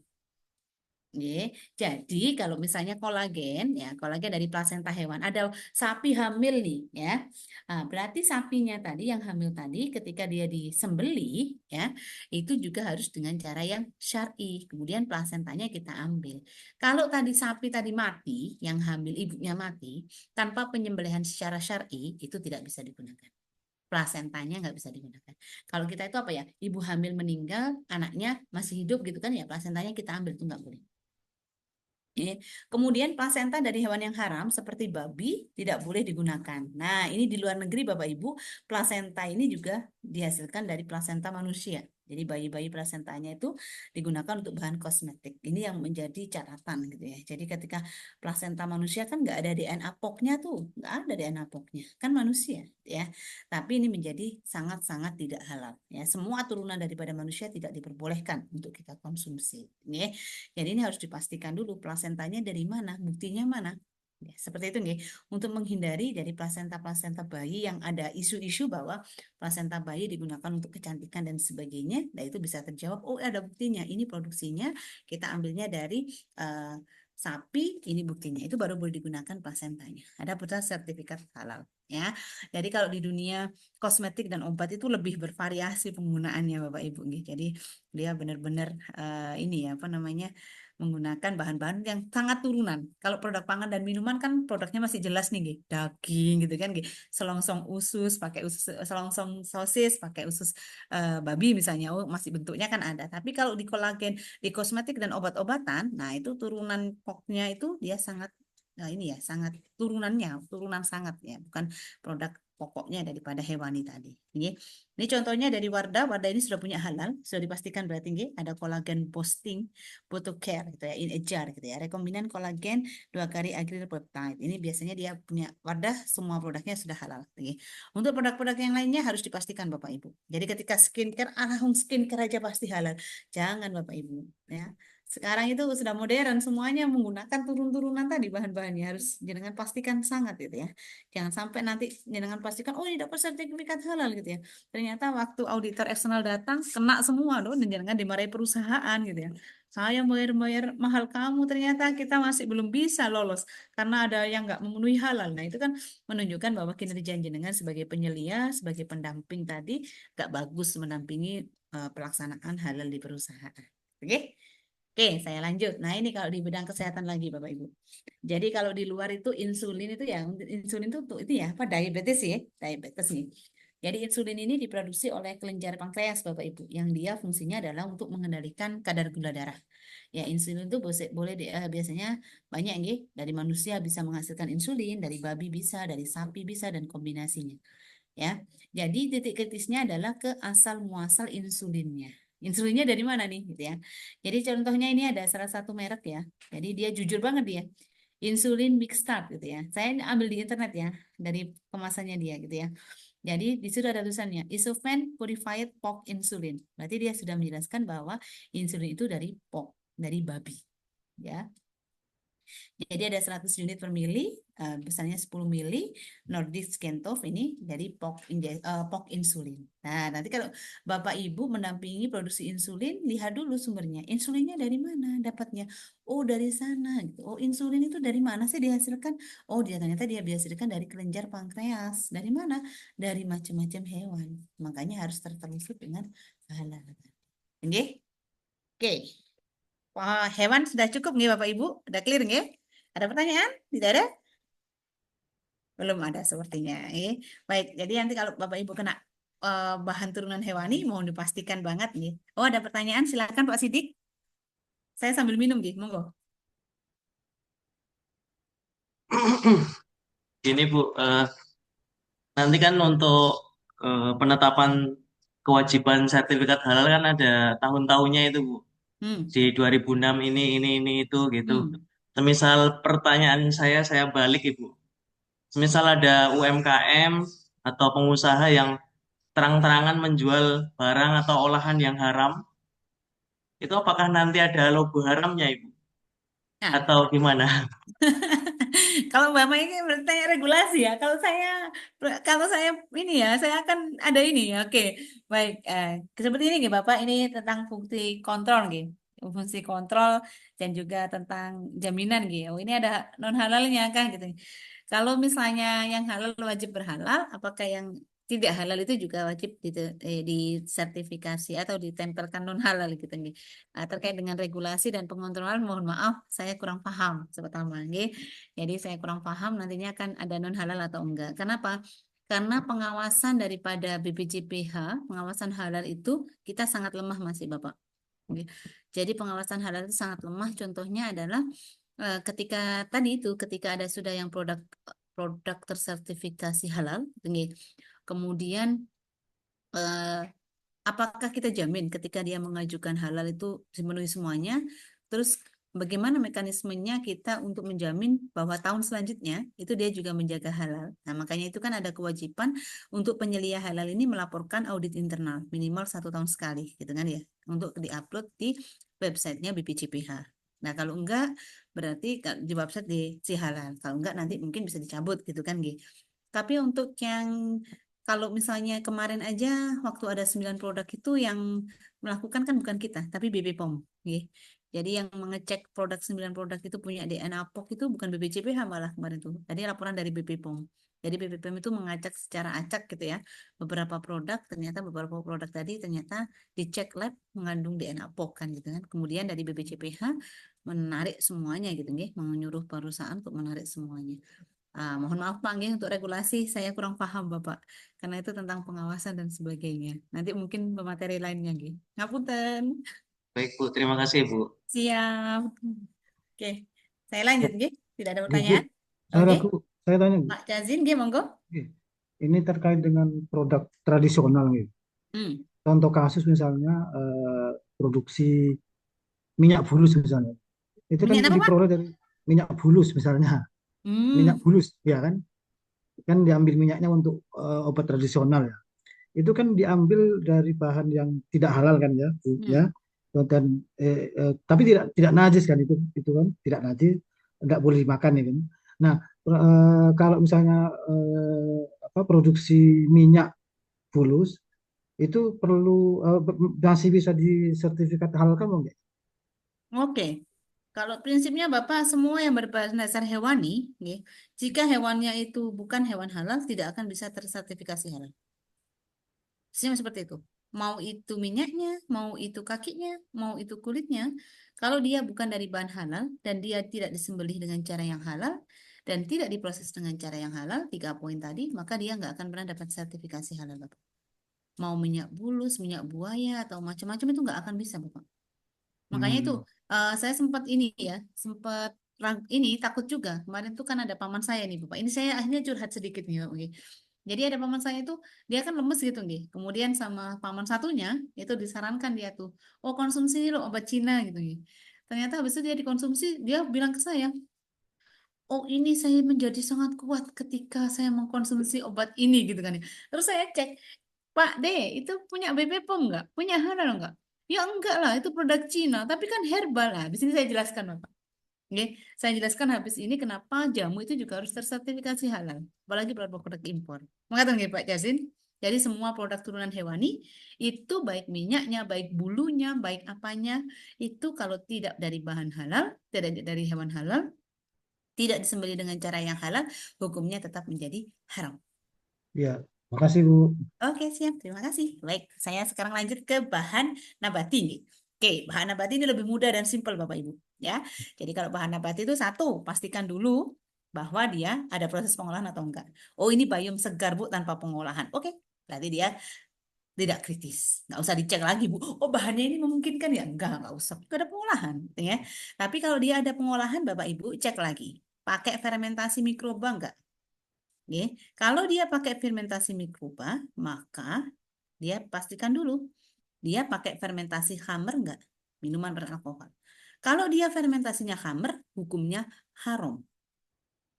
Kalau dia fermentasinya non khamr, maka dia menjadi titik kritis. Oke, jadi kalau fermentasinya khamr langsung haram, nggak bisa diperbaiki. Kalau fermentasinya itu non khamr, Bapak Ibu nanti sebagai penyelia tindak cek. Nah, itu titik kritis nih. Kembali ke pengertiannya, dia adalah titik atau semua tahapan yang dia memiliki potensi untuk menjadikan produk tadi menjadi tidak halal. Ya, harus dicek, harus dikontrol. Oke? Oke, kalau tadi tidak melibatkan mikroba nih, pengolahan daripada si tumbuhan tadi, maka Bapak Ibu cek ada bahan tambahan lain nggak? Kalau enggak, ya sudah, dia nggak kritis. Kalau ada bahan tambahan lain, bahan tambahan lainnya tadilah yang menjadikan bahan itu kritis. Oke? Oke, ini contohnya Bapak Ibu, kalau misalnya sekarang kan lagi in ya, ada hoto gitu kan ya, apalagi ya, flim gitu kan ya, yang dia produk kering dari kacang-kacangan, dari buah-buahan gitu ya. Nah, produknya itu sangat simpel biasanya ya. Kalau produknya itu dari tumbuhan, hanya dikecilkan gitu ya, tanpa pengecilan ukuran, dia hanya pengeringan saja. Nah, itu dia tidak menjadi titik kritis ya. Tapi ketika proses pengeringan, dia menambahkan bahan lain, misalnya maltodextrin ditambahkan, laktosa ditambahkan, kemudian kismis itu dikasih minyak nih, supaya dia mengkilap gitu ya untuk pengeringannya. Maka dia menjadi titik kritis. Oke. Kemudian kalau misalnya minyak nabati, oh ini saya buat minyak saja kok, gitu ya. Minyak apa? Minyak nabati, minyak apa? Minyak lemon buat ini ya, buat apa namanya? Minyak zaitun gitu ya. Kan itu dari tanaman gitu kan ya. Cek dulu karena proses pembuatan minyak itu dia biasanya pakai karbon aktif. Untuk apa? Untuk proses penyaringannya supaya jernih, itu biasanya dia pakai karbon aktif Bapak Ibu. Ya, karbon aktifnya ini sumbernya dari mana? Oh, dari boncat. Nggak, boncat pastikan dulu tulangnya ini halal tak?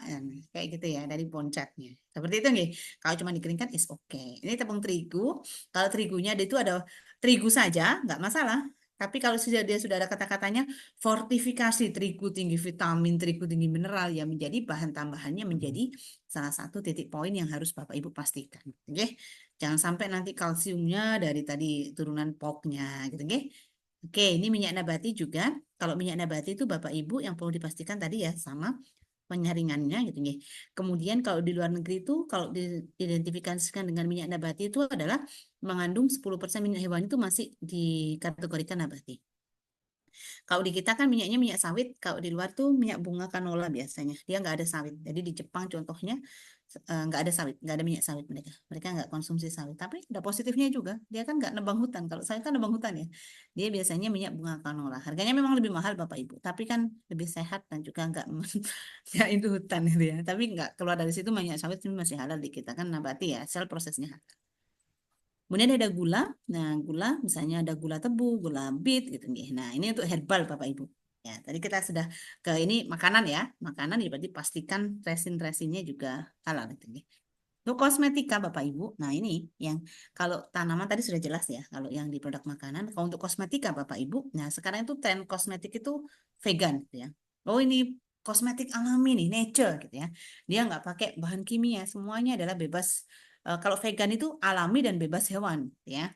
Jadi tapi cek dulu gitu ya. Biasanya dia pada proses pengolahannya itu dia pakai bahan turunan baik itu hewani maupun alkohol gitu ya, produk fermentasi alkohol gitu ya. Jadi pastikan dulu bahwa alkohol itu seperti skincare itu dia fungsinya sebagai pelarut. Pastikan dia enggak dari hammer gitu ya. Jadi hukum penggunaan etanol dalam produk obat dan juga kosmetik gitu ya diatur dalam Fatwa MUI nomor 11 tahun 2018 gitu ya tentang produk kosmetik yang mengandung alkohol etanol dan juga Fatwa MUI nomor 26 tahun 2013 terkait dengan standar kehalalan produk kosmetik dan penggunaannya. Itu yang harus dipastikan oleh Ibu ya. Ini yang mungkin tadi pertanyaannya Pak Jasin ya, ada obat herbal tadi nih Pak nggih. Jadi kalau misalnya obat herbal itu kita kenal dengan jamu nggih. Kalau di sini jamu itu diproduksi dengan intinya rempah lah nggih. Ada kunyit, jahe dan sebagainya gitu ya. Kalau yang dipakai cuma kunyit, jahe, secang gitu ya, nggak pakai yang lainnya, air masih air gitu ya sudah itu nggak ada kritisnya. Namun Bapak Ibu perlu dipahami nggih bahwa produk-produk jamu dari luar negeri itu kenapa kok dilarang gitu nggih ya? Karena kita nggak tahu komposisinya. Kenapa sebagian besar di jamu-jamu ya terutama dari luar negeri itu ternyata dia menggunakan campuran bahan dari binatang buas ya. Dia walaupun konsentrasinya sangat kecil gitu ya, tapi kita nggak kerasa gitu ya. Contohnya adalah apa? Darah ular, tangkur buaya, kuku macan, hati beruang dan sebagainya. Ya, sehingga status kehalalannya pun dapat diragukan atau bahkan menjadi haram dikonsumsi bagi umat muslim. Nah, itu jamu itu sudah ke sana Bapak Ibu. Kenapa? Oh, ini nanti tangkur buaya. Buat apa? Buat nanti kekuatan gitu kan ya. Kuku macan. Buat apa? Nah, itu nanti Bapak Ibu yang menjadi jamu itu tidak menjadi halal lagi. Gitu nggih. Kemudian titik kritis selain bahan tadi adalah pada pada kapsulnya ya. Jadi kalau sekarang minum jamu itu nggak hanya ini nggih diseduh dengan air gitu nggih. Ada yang kita konsumsi seperti obat nggih. Contohnya adalah herbal kulit manggis atau mungkin jamu sudah muncul ya yang bentuknya adalah kapsul gitu ya. Nah, itu yang perlu diproduksi di ini ya dipelajari atau di titik kritisnya itu adalah pada pembuatan daripada kapsulnya. Jadi kapsulnya itu biasanya dia pada pembuatannya masih melibatkan gelatin. Makanya kapsul untuk produk halal itu wajib tersertifikasi halal. Ya. Ada banyak sudah sekarang. Ya, kapsulnya wajib tersertifikasi halal. Jangan beli kapsul ecer yang nggak ada sertifikat halalnya, nggak akan bisa tersertifikasi halal. Nih. Oke, itu tadi yang nambah tinggi Bapak Ibu. Jadi itu yang menjadi catatan kita. Untuk selanjutnya adalah produk mikrobiologi. Bentar, nggih, izin minum sebentar. Oke, baik, saya lanjutkan. Jadi untuk perkembangan teknologi Bapak Ibu sekarang tuh banyak produk mikrobiologi. Jadi berdasarkan fatwa MUI dan juga keputusan Badan BPJH nomor 20 tahun 2023, maka seluruh produk turunan daripada mikroba dan rekayasa genetika dikategorikan sebagai produk kritis. Nah, kalau berarti bahan kritis berarti Bapak Ibu harus ada dokumen pendukung. Oke. Dan itu bisa wajib nanti punya dokumen pendukung, tinggal ngecek aja masuk ke 1360 masuk ke 748 atau 944 atau enggak. Kalau masuk situ ya wajib SH ya. titik kritis. Yang harus dipastikan Bapak Ibu adalah satu, pastikan bukan dari fermentasi khamar. Semua produk fermentasi khamar, walaupun konsentrasinya 0,0000001%, kalau itu adalah produk dari fermentasi khamar, hukumnya menjadi haram. Oke. Kemudian dua, media pertumbuhan mikrobanya harus halal. Ya, oh Bu, saya pakai ini mau buat yogurt, gitu ya. Yogurt kan, mau lactobacillus lah, saya mau pakai Yakult ya, pakai lactobacillus casei. Nah, sebelum lactobacillus casei jenengan campurkan kepada susu, maka dia harus ditumbuhkan dulu Bapak Ibu, diperbanyak tuh. Nah, itu kita sebut dengan media pertumbuhan. Itu harus dipastikan halal. Oke. Kemudian enzim yang digunakan harus halal, bahan tambahannya harus halal, termasuk gen mikrobanya. Ya, mikroba rekombinan ya untuk rekayasa genetika gen bahannya ini harus halal. Oke. Kalau nggak halal nggak bisa. Ya. Jadi untuk bahan mikroba dan rekayasa genetika nanti Bapak Ibu yang terjun ke perusahaan ini, satu, bahannya media tumbuhnya harus halal, punya sertifikat halal, mikroba rekombinannya harus bersertifikat halal gennya, seluruh produksinya harus memenuhi standar halal. Ini yang saya ceritakan tadi di kasusnya produksi monosodium glutamat nih, di Ajinomoto tadi nih, bahwa dia yang nggak halal sebenarnya bukan mikrobanya, tapi dia adalah media pertumbuhan. Oke, ini semuanya harus dipastikan halal. Yang pertama dulu, khamar, minuman beralkohol ya. Jadi produk mikroba yang dia jelas haram. Ya, apa sih itu khamar gitu ya? Khamar itu Bapak Ibu dia adalah hasil fermentasi bahan yang mengandung pati atau gula oleh hamir, kapang gitu ya. Jadi produk sampingnya ini hati-hati, kadangkala oh ini bukan hammer kok, tapi ada produk sampingnya Bapak Ibu. Contohnya adalah amil alkohol, isoamil alkohol, N-butil alkohol, isobutil alkohol, propil alkohol, asetaldehid, 2,3 butanidol dan sebagainya. Ya, ini semua adalah turunan daripada hammer. Kalau fermentasinya adalah hammer, berapapun itu jumlahnya, di seluruh bahan baik makanan, minuman, obat-obatan, farmasi menjadi haram. Oke. Biasanya orang luar negeri itu menggunakannya sebagai bahan penyedap. Oke. Tapi dia juga banyak digunakan di industri makanan, farmasi dan juga kosmetik. Ya. Jadi semua yang menggunakan produk alkohol nanti pastikan dia tidak berasal dari industri khamr. Boleh Bu, boleh, ada ketentuannya kita.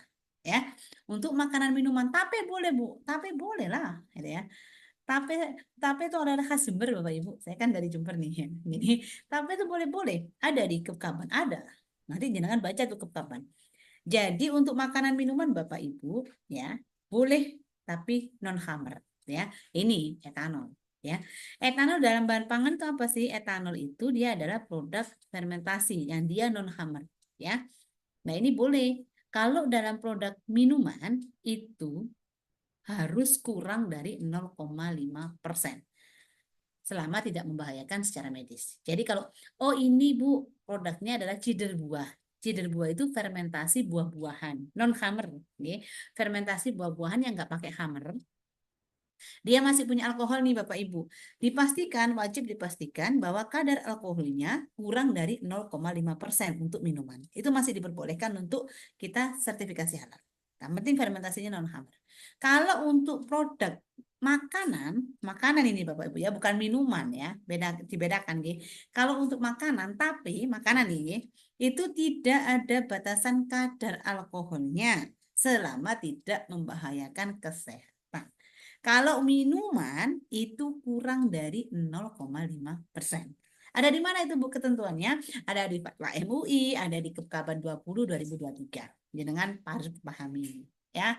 Oke, itu untuk makanan minuman. Kalau obat-obatan gimana Bu etanol? Etanol untuk obat-obatan tidak ada batasan selama tidak membahayakan kesehatan secara medis. Tapi nggak boleh yang khamr. Yang boleh adalah fermentasi non-khamr. Kenapa kok diperbolehkan? Nah, itu aturannya sudah. Jadi kalau misalnya fermentasi non-khamr, misalnya tape contohnya Bapak Ibu. Ya. Jadi produksi tape itu Bapak Ibu, tape itu awalnya itu kan kayak singkong keras ya, itu masih polisakarida kompleks. Kita tambahkanlah dia ragi gitu ya, non-khamr lah bedanya ya. Kita tambahkan dia ragi, akhirnya dia mecah tuh Bu. Bapak Ibu ini dipecah jadi kecil-kecil, jadi polisakarida rangka pendek, akhirnya dia manis. terbentuklah glukosa monosakarida lah intinya ya, glukosa dan sebagainya, yang monosakarida manis. Ketika fermentasi berlangsung akan ada bakteri asam laktat yang dia mengubah dari gula sederhana tadi menjadi asam. Nah, makanya ketika tape itu udah manis, maka dia akan ada asam. Nah, ketika asam itu berlanjut fermentasinya, maka dia akan menjadi pahit. Kenapa? Karena sudah terbentuk yang namanya alkohol. Lah kalau makanan Bapak Ibu, kalau sudah ada alkoholnya kan pahit, nggak mungkin dikonsumsi kan? Nah, misalnya, saya mengkonsumsi tape, tapi kok perut saya sakit, berarti itu membacakan secara medis, jangan dilanjutkan. Ini ya. Jadi itu batasannya kalau untuk makanan. Kalau untuk minuman 0,5%. Nah, kalau untuk produk rempah misalnya Bu, nah produk rempah tidak dibatasi asalkan di produk akhirnya dia kurang dari 0,5%. Tapi kalau dia adalah produknya itu adalah yang hammer, walaupun dia 0,0001% fermentasinya hammer, tetap haram. Oke, oke pastikan itu. Oke, kemudian room, ya ini yang sering digunakan di industri roti gitu ya. Saya sempat banyak menyarankan ke ibu-ibu ya yang jual roti, Bu jangan pakai room, room itu haram. Malah kan sedikit gitu kan ya. Bapak Ibu, rum itu dari produksi fermentasi hammer. Walaupun sedikit saja itu menjadi haram. Ya. Jadi menurut fatwa MUI sudah ada Bapak Ibu nomor 11 tahun 2009, minuman ini dianggap haram walaupun jumlahnya sangat sedikit karena fermentasinya adalah hammer. Nggak boleh. Oke. Jadi untuk obat-obatan nggak apa-apa kalau etanol, oke, kosmetik itu yang penting tidak ada nanti aturannya, nanti Bapak Ibu baca ya, oke. Tapi yang untuk industri hammer mau buat makanan, mau buat farmasi, mau buat obat-obatan tidak boleh. Oke. Hukumnya haram. Bisa. Oke. Baik. Udah tadi nih, kalau titik kritisnya gimana? Ya itu tadi yang mikrobiologi berarti semua cek 3 nih Bapak Ibu. 1 daripada media tubuhnya, 2 daripada gennya, 3, ya kalau sudah 3 ini berarti daripada apanya? Daripada proses pengolahannya. Nah, oke. Oh ini judulnya salah ini saya. Sebentar ya, saya perbaiki dulu. Bahan lain. Oke, ini bahan lain. Oke. Oke, tadi kita sudah belajar nabati, hewani gitu, nggih. Kemudian ada mikrobiologi, maka sekarang kita ke bahan lain. Ya, jadi bahan lain tadi sudah Bapak Ibu pelajari itu ada bahan tambang, ada sintetik, ada campuran gitu ya. Jadi dicek dulu dia punya ini enggak punya, kalau bahan tambang ya semuanya tanpa pengolahan ya enggak kritis gitu ya. Tapi kalau sintetik, kalau dia organik pasti kritis, kalau non organik pastikan dulu apakah mengandung bahan penolong. Kalau nggak pakai ya nggak kritis, tapi kalau pakai menjadi kritis gitu ya. Contohnya tadi resin ya, resin untuk filtrasi air ya. Resin itu kan anorganik, tapi kalau resin itu bisa bekerja ketika pakai gelatin untuk aktivasi polimerisasinya, maka dia menjadi kritis. Kalau campuran, semua bahan yang dicampur adalah kritis. Oke. Oke, ada pertanyaan dulu sebelum kita ke ini apa namanya kritis antar bahan? Belum ada? Baik, sebentar nggih. Saya izin membalas sebentar.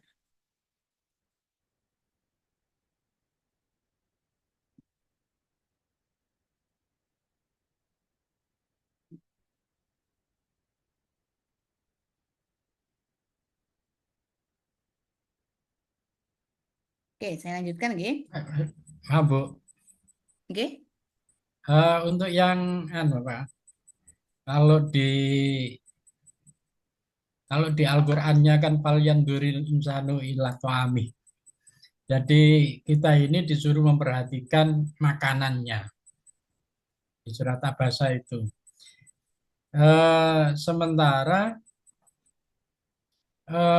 titik kritis, kritis non kritisnya tadi untuk untuk yang makanan ya, yang paling mudah misalnya. Untuk yang makanan itu yang hewani itu mungkin sangat rumit seperti yang disampaikan tadi. Terus kemudian yang nabati mungkin dianggap sangat simpel kan gitu. Yang penting tanpa pengolahan, gitu betul. Iya, yang penting tanpa pengolahan. Sementara kalau ada bahan-bahan yang tanpa pengolahan dia justru bisa bikin mabuk. Ya. Itu kira-kira gimana? Apakah itu masuk kritis atau non kritis gitu? Oke, oke. Jadi untuk bahan Bapak tadi saya sampaikan kembali nih bahan.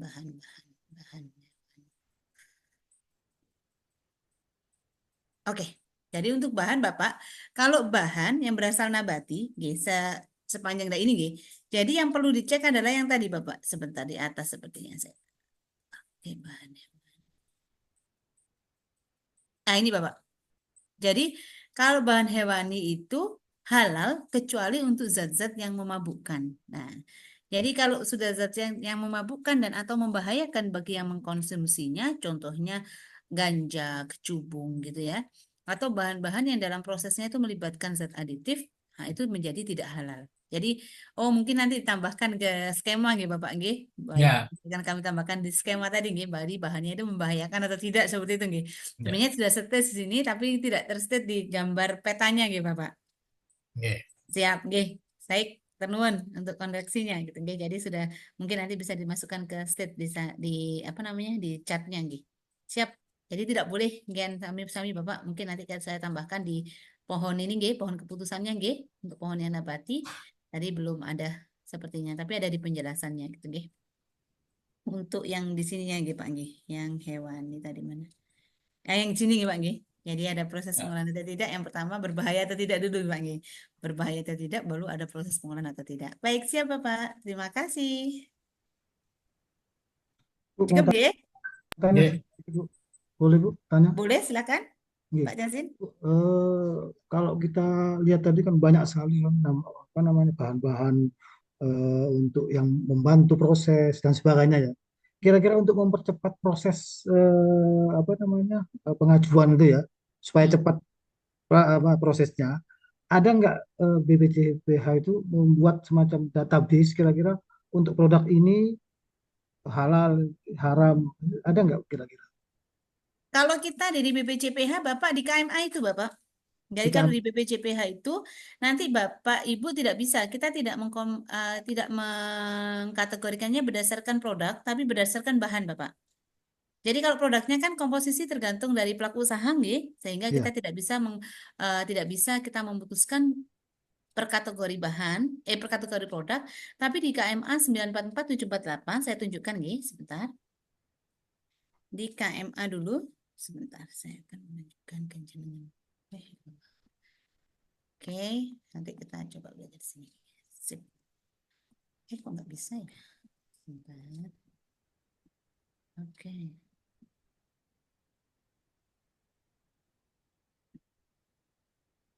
KMA.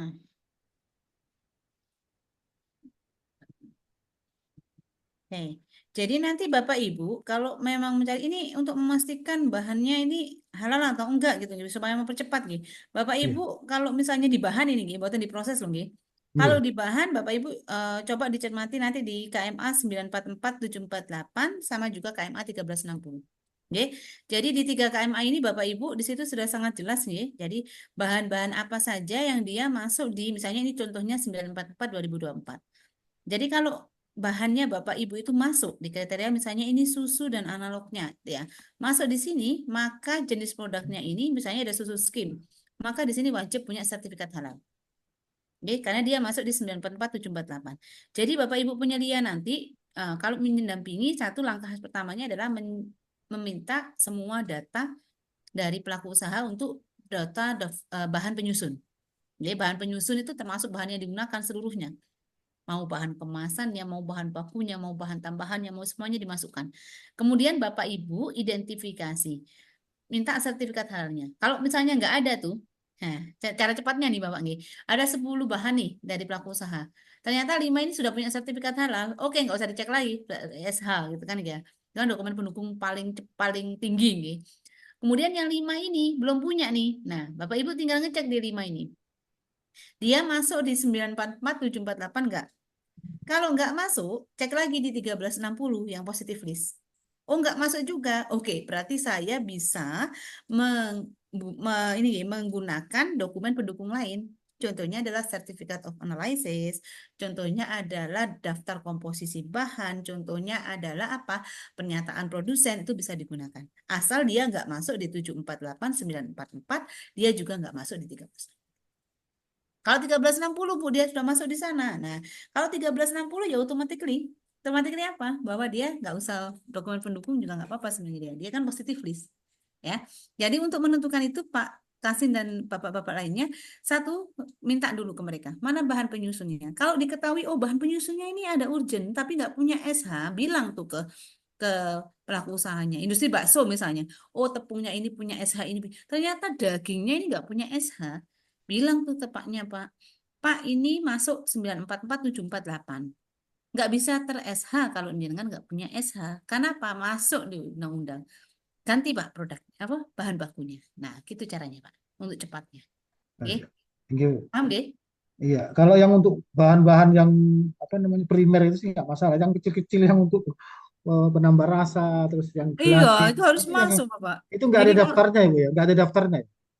untuk mereknya nggak ada lah Bapak. Nggak Kita ada kan ya. di sini ada di sini Bapak, di sini ada ratusan. Ini ada bahan penyedap juga Bapak. Bapak cuman klik di sini saja misalnya penyedap rasa gitu, Ki. Penyedap rasa. Masuk nggak? Nah, di sini sudah masuk, Pak. Jadi di sini adalah bumbu dan kondimen dari kedelai. Nah, semuanya nggak masuk. Oh, kedelai nggak masuk. Misalnya apa? Oh, ini protein produk. Ada protein produk nggak masuk. Nah, kemudian dia ada protein gandum. Nah, ada HVP biasanya digunakan juga, Pak. Nah, itu nanti ini pangan olahan keperluan gizi khusus, formula bayi dan sebagainya. Nah, misalnya jenengan nanti tanya lagi di sini, oh ada enzim, boleh nggak sih dia masuk nggak sih? Oh enzim masuk ternyata di sini beberapa. Bahkan jenengan harus pakai 748 94. Ya, jadi memang harus dicek satu-satu, Bapak. Memang Siap. kalau nggih di kriteria bahan itu memang dia titik kritis nggih. Jadi memang seorang penyelia itu harus jeli di sana nggih. Kalau ketika dia memang bahan itu masuk 748 944 nggak punya SH, jadi harus langsung bilang ke pelaku usahanya, Pak nggak bisa ter-SH ini, nggak bisa kita ajukan ini, nggak lolos walaupun kita ajukan. Kenapa? Nanti auditor eksternal itu ngeceknya juga seperti itu, Bapak. Jadi auditor eksternal itu untuk kriteria bahan, mereka acuannya 3 tadi. 1360, 748, atau 944. Kalau sudah di 944, 748, ngeyel gimana pun ada 10 bukti, tapi nggak punya SH, nggak akan diterima. Karena sudah ada aturan dari Kementerian Agama, dia wajib untuk memiliki sertifikat halal. Ngaten nggih? Oke, oke, Bu. Nggih. Makasih. Oke, baik. Saya lanjut nggih. Pak Ibu nggih. Oke, saya lanjut sekarang adalah ke tadi sudah ini semua nggih. Kemudian kita ke bahan ini. Oke, katanya sudah selesai nggih ke bahan lainnya. Maka saya masuk ke titik kritis untuk produk pangan olahan dulu, nggih. Jadi untuk produk pangan olahan, nggih. Jadi ini kita mapping gitu ya ke produknya ini nggih. Jadi produk makanan olahan. Jadi pangan olahan itu apa? Boleh makanan, boleh minuman gitu nggih. Yang dia merupakan hasil proses dengan cara metode tertentu atau tanpa bahan tambahan. Boleh pakai tambahan, boleh tanpa bahan tambahan, nggih. Jadi nanti Bapak Ibu cek dulu bahan bakunya kayak tadi. Oh sudah dicek nih dari tumbuhan. Oke, dari tumbuhan nggak beracun ya, nggak ada proses aman ya. Oh ada yang dari hewan nih. Nah baru cek. Apakah hewannya haram? Oh, enggak. Nah, cek lagi disembeli, darahnya ada enggak, bangkai apa enggak. Nah, itu semuanya nanti dengan tentukan. Termasuk bahan tambahannya, nanti bahan tambahan pangan yang wajib bersertifikat halal itu ada di KMA gitu. Jadi KMA 944 juga ada bahan tambahan pangan yang dia mewajibkan sertifikat halal. Kemudian untuk bahan penolong, kalau misalnya dia ada, maka harus dicek juga bahwa bahan penolongnya juga tertelusur dengan halal. Oke, itu bahan pangan olahan. Untuk kosmetika, nah ini mungkin untuk kosmetika ini agak berbeda nggih, Bapak Ibu. Jadi kosmetik itu apa sih gitu nggih. Kalau tadi kita bilang farmasi gitu ya, obat-obatan yang dia punya efek kesehatan ini terapeutik efek kesehatan ke kita. Kalau kosmetik itu sebenarnya dia bahan disediaan yang dimaksudkan untuk digunakan pada bagian luar manusia, ya ada bagian luar nih, nggak dikonsumsi. Kalau sudah dikonsumsi jatuhnya dia nanti obat, ya. Misalnya vitamin E, tapi konsumsi jatuhnya nanti tidak di kosmetika sebenarnya. Ya. Jadi kosmetik adalah bahan atau sediaan yang dimaksudkan untuk digunakan pada bagian luar tubuh manusia. Ya. seperti epidermis, seperti apa lotion, gitu ya, rambut ya, sampo, ya sampo dan sebagainya, kuku, bibir, organ genital bagian luar atau gigi dan membran mukosa mulut ya. Tujuan utamanya itu apa? Membersihkan, mewangikan, mengubah penampilan, dan atau memperbaiki bau badan, atau melindungi atau memelihara tubuh pada kondisi yang baik. Tujuannya di sana, gitu. Kemudian dia berkembang gitu, gitu. Kosmetik ini luar biasa, gitu. Jadi akhir-akhir ini kosmetik ini lagi booming banget gitu, gitu. Tapi ya itu tadi pastikan kosmetik dari bahan yang halal, gitu. Oke, ini Izin kalau Bu, dari mau gitu. bertanya. Ini kan saya di wilayah Papua Bu, pernah ada produk lokal yang orang Papua langsung buat itu, ada namanya minyak lintah. Minyak lintah itu tujuannya untuk, mohon maaf ya Bu, Iya. memperbesar itu laki-laki. Ya. Nah, itu dia masuk di mana Bu itu? Oke, kembali ke hukum hewani gitu Bapak G, karena ini lintah ini gitu Bapak G. Jadi kita kembali ke aturan awal gitu G, aturan awal daripada hukum hewani gitu ya. Jadi kalau hukum hewani kan ya binatang buas bertaring berkuku panjang gitu G. Jadi binatang buas hewan berkuku panjang, kemudian beberapa itu kalau yang diatur di Kepkaban gitu Bapak. Tapi beberapa fatwa juga menyebutkan kalau dia menjijikkan itu juga menjadi haram gitu nggih. Tapi kalau di Kepkaban itu yang itu tadi yang disampaikan gitu nggih. Jadi kalau lintah ini bagaimana? Nah, pertama kita harus identifikasi dulu Bapak lintah ini nggih. Jadi kalau barangnya dari hewannya halal atau haramnya. Jadi status daripada lintahnya. Mohon maaf saya kurang paham status lintah Bapak ya.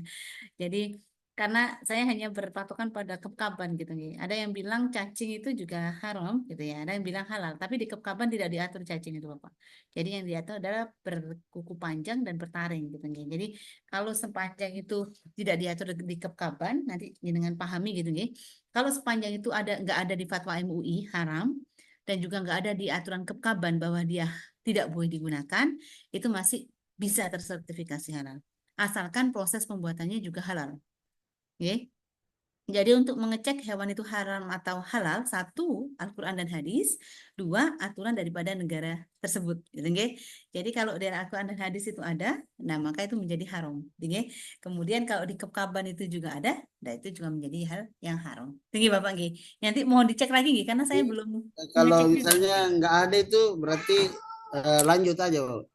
Kalau itu tidak ada, ya, kalau itu tidak ada ini Bapak, nggih, kemudian dia nggak membahayakan, nah dilanjutnya Bapak. Cuman ya tadi itu prosesnya harus halal, ya, tapi jangan harus telusur dulu, nggih. Jadi benar-benar itu nggak ada gitu, nggih.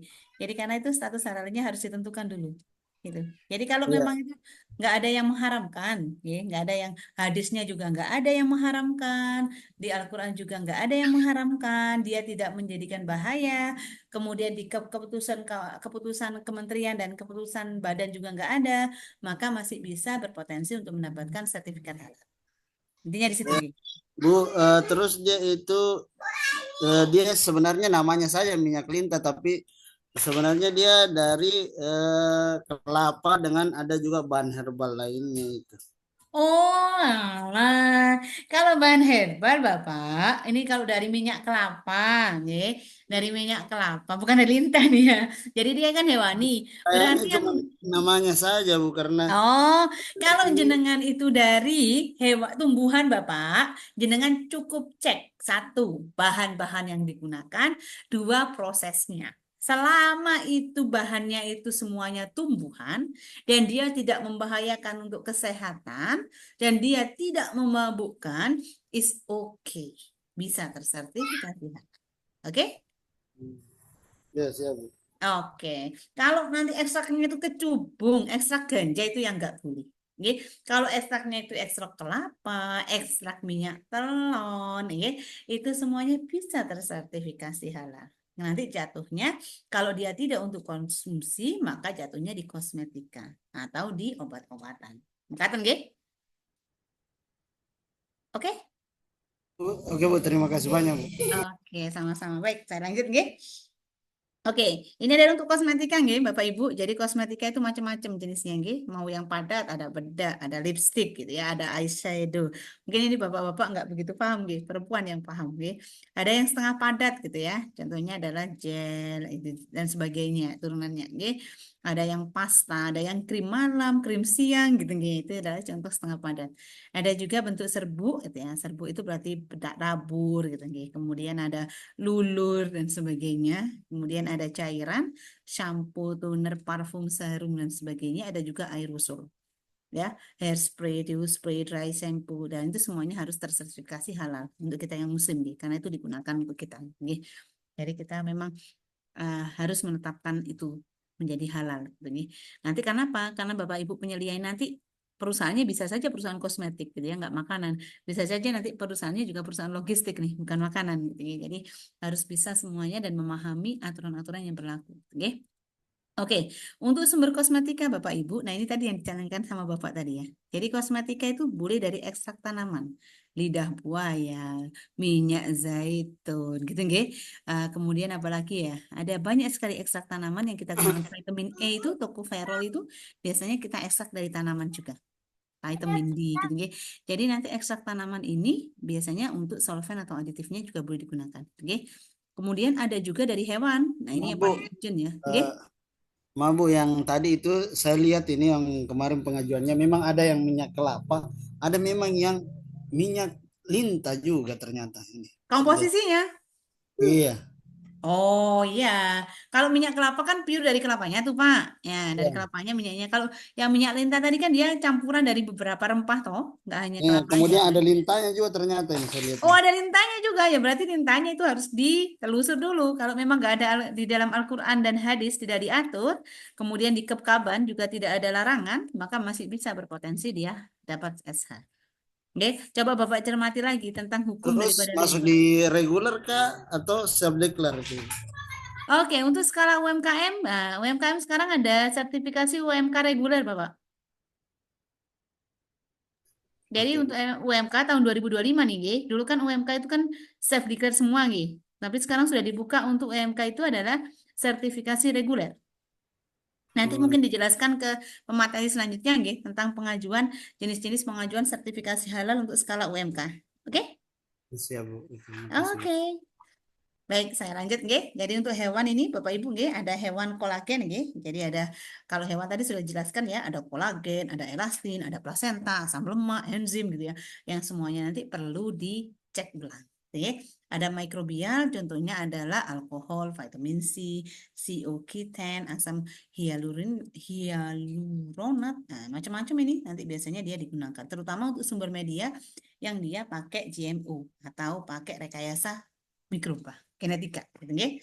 Kemudian ada yang dari sintetik kimia, contohnya adalah ACE, semuanya itu nanti juga perlu dicek gitu ya, terutama untuk bahan penyalutnya. Karena vitamin itu Bapak Ibu yang jenengan konsumsi itu sebenarnya kan dalamnya. Tapi vitamin itu mudah rusak nih. Biasanya kita harus pakai enkapsulasi. Nah, enkapsulasi itu kayak bahan penyalutnya itu yang perlu dicek nanti juga kehalalannya. Oke. Ada bahan lain seperti keratin, albumin dan juga plasenta. Nah, kalau dia sumbernya adalah manusia itu sangat dilarang, gitu ya, nggak boleh sama sekali. Oke. Jadi titik kritisnya Bapak Ibu selain di bahan nanti di kosmetik itu adalah dia waterproof nih. Jadi itu harus dipastikan nih karena kalau yang waterproof itu biasanya dia bisa tersertifikasi asal ada dia bisa dihilangkan dengan mudah gitu ya. Jadi dia boleh waterproof tapi dia harus melampirkan ada labelnya gitu ya, cara menghilangkannya gimana. Harus dengan mudah gitu ya. Ini contohnya. Jadi jika klaim tembus air harus lolos uji laboratorium juga. Jika tidak tembus air dapat disertifikasi. Gitu ya. Produk dengan penggunaan terbatas waktunya memberikan catatan yang jelas pada kemasan atau leaflet bagaimana pengguna akan beribadah. Gimana cara menghilangkannya. Kayak gitu itu harus ada. Karena kalau nggak ada nggak bisa. Oke. Ini untuk titik kritis bahan gunaan lain. Nah ini yang hati-hati Bapak Ibu ya. Sekarang sudah isunya sudah beredar banyak nih. Jadi misalnya pakai sikat gigi, pasta gigi, itu sudah banyak yang dari bulu babi. Nah, awas misalnya kuas. Oh ini kan hanya kuas kue, ngapain sih dicek-cek gitu ya? Bukan dicek-cek, kita hanya memastikan gitu ya bahwa kuas kue yang digunakan oleh ibu-ibu buat kue itu benar-benar halal. Wong kuas saja harus dicek ya harus. Jangan sampai nanti semuanya halal, haram gara-gara hanya pakai bulu babi. Nah itu yang harus dicek Bapak Ibu. Termasuk nanti jaket kulit Bapak Ibu hati-hati ya yang beli jaket kulit ini. Pastikan bahwa jaket kulit itu dari bahan-bahan yang halal. Gimana kalau jaketnya jaket ular gitu ya? Ular itu kan nggak halal ya Bapak Ibu. Termasuk nanti produk turunannya juga jatuhnya tidak halal. gitu nggih. Jadi jangan karena gaya terus pakai dompet ular gitu nggih. Jadi itu kan adalah satu bahan yang dia tidak halal, maka jangan digunakan itu walaupun dia hanya produk turunannya. Jadi kalau sudah bahan haram Bapak Ibu, yang haram itu bukan dagingnya saja, termasuk produk-produk turunannya. Makaten nggih. Mungkin itu saja. Termasuk Bu, Nah, termasuk nggih. Bu mungkin hewan kayak misalnya ya, anggaplah harimau begitu ya. Ya begitu juga berarti. Iya betul ya, harimau kan juga berkuku dan bertaring Pak ya, berkuku tajam itu nggak boleh Iya, tapi di kepaban. yes, Misalnya jaket harimau gitu ya Pak ya, jangan lah Pak ya. Kalau kita iya. pakai barang-barang yang non halal, konsumsi dan barang-barang yang halal, kapan doanya kita dikabulkan Bapak? Ya Pak ya. Kalau satu kali aja 40 hari, kalau konsumsinya kita berkali-kali, bisa saja doa-doa kita itu terbengkalai di sana. Gitu. Baik, mungkin saya kembalikan ke Bu Ayi ini. Tinggal 10 menit masalahnya. Monggo Bu Ayi, kasih Bapak Ibu. Baik, Bapak dan Ibu, silakan boleh dipakai diskusi Bu Laila nih. Bapak dan Ibu Oh, mungkin masih ada yang ditanyain. ya monggo Bapak Ibu. Bu, ini Boleh, seperti silakan kayak Bapak dan Ibu. kucing kan, kucing itu kan dimakan tidak boleh memang kan, dipelihara boleh. Apa itu Pak? Kucing kan berarti kalau hewan yang yang lain itu juga gimana itu kayak misalnya Maksudnya ini memelihara buaya gitu tak Pak? Ini loh Pak, kan itu haram nih Bapak ya. Ngapain jenengan memelihara yang haram? Nanti mati juga dia haram hukumnya gitu loh. Yang halal kucing, aja lah Pak. kucing Yang yang- ngapain memelihara yang haram? Yang halal masih banyak Pak. Ayam itu enak, punya telur ya. Nggih. Jadi memang itu kalau memang sudah ketentuan itu bahan haram, better Bapak Ibu tidak menggunakan konsumsi. Gitu ya. Odi, Bu Fatihatus monggo. Assalamualaikum, mohon izin bertanya, Bu. Nggih. Kaitan untuk kemasan itu sudah ada peraturan untuk kehalalannya atau belum? Apa Oh, cuma ada. untuk bahan-bahan aja? Jadi kemasan itu, nggih, bahan itu adalah bahan baku, bahan pembantu, bahan penolong, termasuk bahan kemasan. Nggih. Jadi bahan kemasan itu sudah ada aturannya, Ibu. Nggih. Jadi semua bahan yang dimasuk nanti di prosesnya itu kan menggunakan bahan kemasan. Jadi jenis bahan kemasan juga harus tersertifikasi halal, semuanya. Jadi maupun kemasan primer, sekunder, tersier itu harus tersertifikasi halal. Jadi tidak hanya kemasan primer loh, nggih. Oh, primernya punya SH nih, gitu kan, nggih. Kardusnya nggak punya SH kita ya, nggak boleh. Jadi nanti primer, sekunder, tersier, semua jenis kemasan gitu ya, itu wajib tersertifikasi halal. Nanti di KMA itu sudah ada Bu. Jadi kemasan-kemasan misalnya polivinil dan sebagainya. Tapi memang jenis-jenis kemasan ini lebih banyak di 1360 nggih. Kalau dia tanpa pengolahan. 1360 itu kan positif list nggih, nanti kalau plastik. Ibu cek dulu pakai jenis plastik apa? Polipropilen kah gitu nggih. Ya, saya kasih contoh satu nggih untuk jenis kemasan nggih. Bu Fatihatus nggih. Oke, saya kasih contoh satu jenis kemasan ya, yang sudah diatur di KMA. Oke, sebentar. Ini juga kasusnya yang kemarin di MBG ya Bu ya. Oh ya, saya mau cerita kasus MBG. Bentar, saya Ibu dulu jawabannya. Nggak usah dah, nggak masih 1360 dulu. Saya bukakan KMA 1360 ya, terkait dengan yang dikecualikan. Ini salah satu contohnya Bu. Jadi bahan di sini tidak hanya bahan baku, termasuk bahan kemasan Bu. Jadi wajib. Saya bukakan contohnya ini nggih. Cara cek deh, cara cek.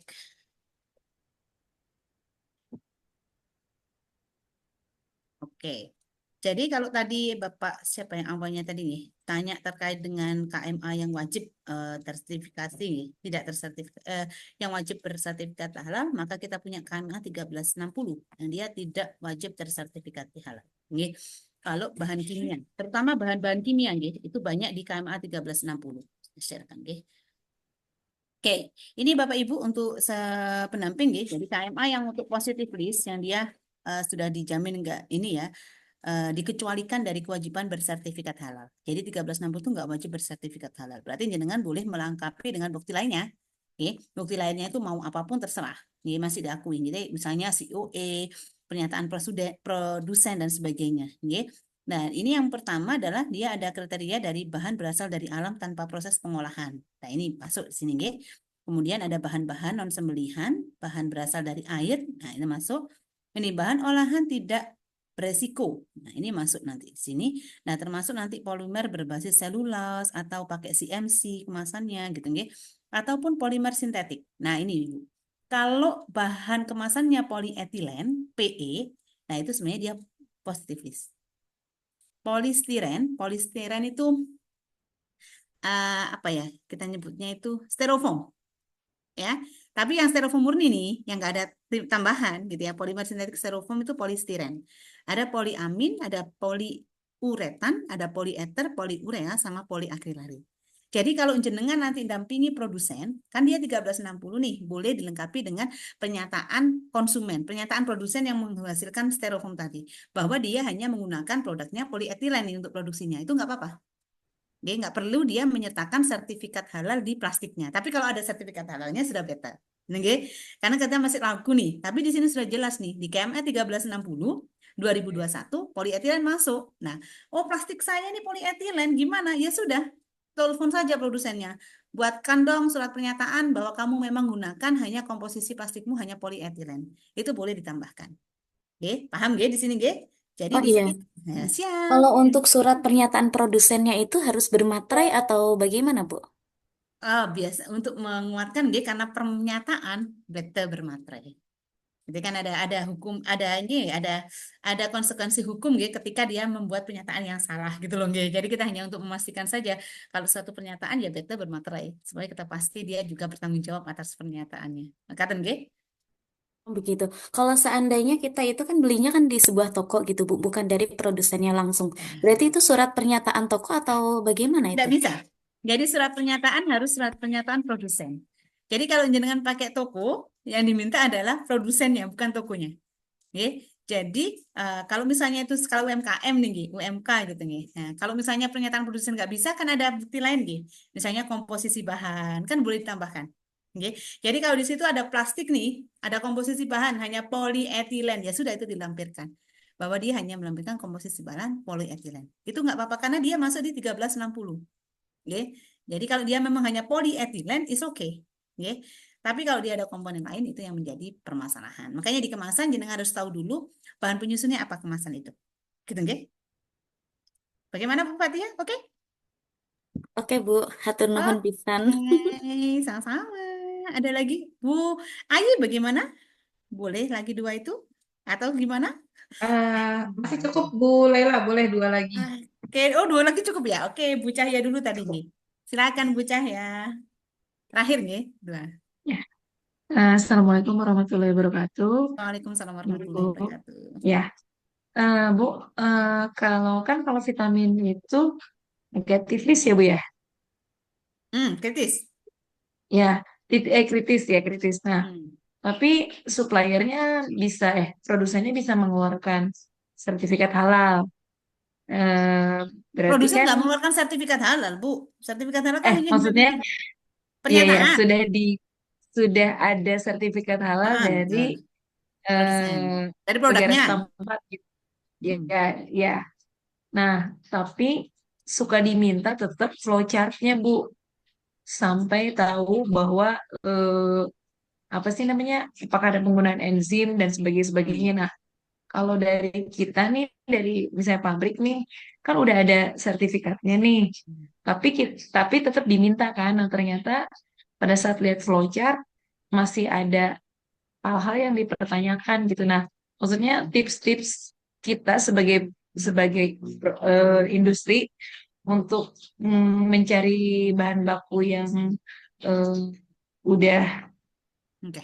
halal gitu ya. Jadi kan kita nggak buang-buang waktu ya Bu ya. Jadi gimana caranya supaya yang udah punya sertifikat pun sebetulnya suka ditanyain flowchart dan sebagainya Bu. Jadi kita bisa tahu oh itu ternyata ada tadilah ada sampingnya ya efek apa sampingannya atau enzim yang dipakai adalah apa gitu Bu. Oke. Mungkin bisa dikasih Siap. tips-tips Terima Bu. kasih, Bu Cahya. Tipsnya Asik. nih. Oke, saya. Baik. Terima kasih, Bu Cahya. Oke. Untuk jenengan sebagai penyelia nih, suka diminta itu harusnya ini nih. Kalau misalnya kita sudah bahan itu sudah punya SH, nih, punya SH nih, harusnya yang dimintai bukan jenengan, ya. Tapi kalau sudah punya SH berarti kan di produsen tadi sudah terjamin nih, ya. Kenapa? Karena di KMA 748944 itu yang wajib itu adalah sertifikat halal. Ketika yang wajib sudah memenuhi, mungkin diragukan gitu kan, Gi. Tapi aslinya kalau sudah ada SH itu sudah cukup. Oke. Jadi untuk produk-produk yang dia masuk 748944, dia wajib ber-SH, tidak bisa digantikan dengan produksi lain. Kecuali, kecuali SH-nya itu bukan dari Indonesia. Itu masih pertanyaan. Contohnya kemarin kasusnya Mixu nih, ya. Mixu kenapa kok sampai ada Mixu nggak halal gitu? Bukan nggak halal, dia masih proses. Kenapa? Karena bagian besar produknya adalah dari luar, gitu kan? Dari luar kan berarti kan kita harus cek dulu sudah ada U2U nggak, pengakuan nggak, saling pengakuan nggak antara BPCPH sini sama BPCPH dia. Ya kan, antara LPH-nya sini udah ada pengakuan. Kalau ada pengakuan, is oke diakui. Tapi kalau nggak ada, maka kita wajib telusur dengan bukti lain. Oke. Nah itu, kalau jenengan sertifikat halalnya adalah sertifikat halal Indonesia, punyanya BPJPH, harusnya itu sudah terbukti dan tertracer. Kalau misalnya dia ini nggak sesuai, berarti kan sertifikat halal yang diajukan oleh dia, berarti BPJPH ngeceknya kan kurang teliti. Kan kita hanya pengguna nih, harusnya kalau sudah di sertifikat halal sudah cukup. Kenapa? Karena sudah tertelusur di BPJPH. Nih, kalau misalnya masih ditanya lagi ya, kita kembali sebenarnya BPJPH is oke, sudah cukup. Kalau semuanya Bu, nggak perlu lihat lah, pokoknya semuanya punya SH, ya sudah seharusnya itu sudah melengkapi nih. Terutama tadi kan yang diminta adalah sertifikat halalnya, termasuk tadi mikroba. Yang penting kan media halalnya punya sertifikat, gennya punya sertifikat, oke. Kalau misalnya nggak punya sertifikat, ya kalau masuk 748 ya nggak bisa tersertifikasi. Begitu saja. Jadi gimana untuk jenengan ini mendampingi LPH, mendampingi perusahaan, pastikan bahwa semua bahan punya SH, itu yang utama. Kalau memang ditemukan bahan yang benar-benar dia nggak ada SH, bayam Bu, gimana punya SH? Baru, oh bayam kan dia nggak SH, dia kan masuk bahan segar 1360, ya dokumen bukti lain lah. Pernyataan produsen, kayak komposisi, kayak atau di bahan segar, cek positif list, nggak masalah. Tulis positif list, bayam segar, pasti tahu lah auditor.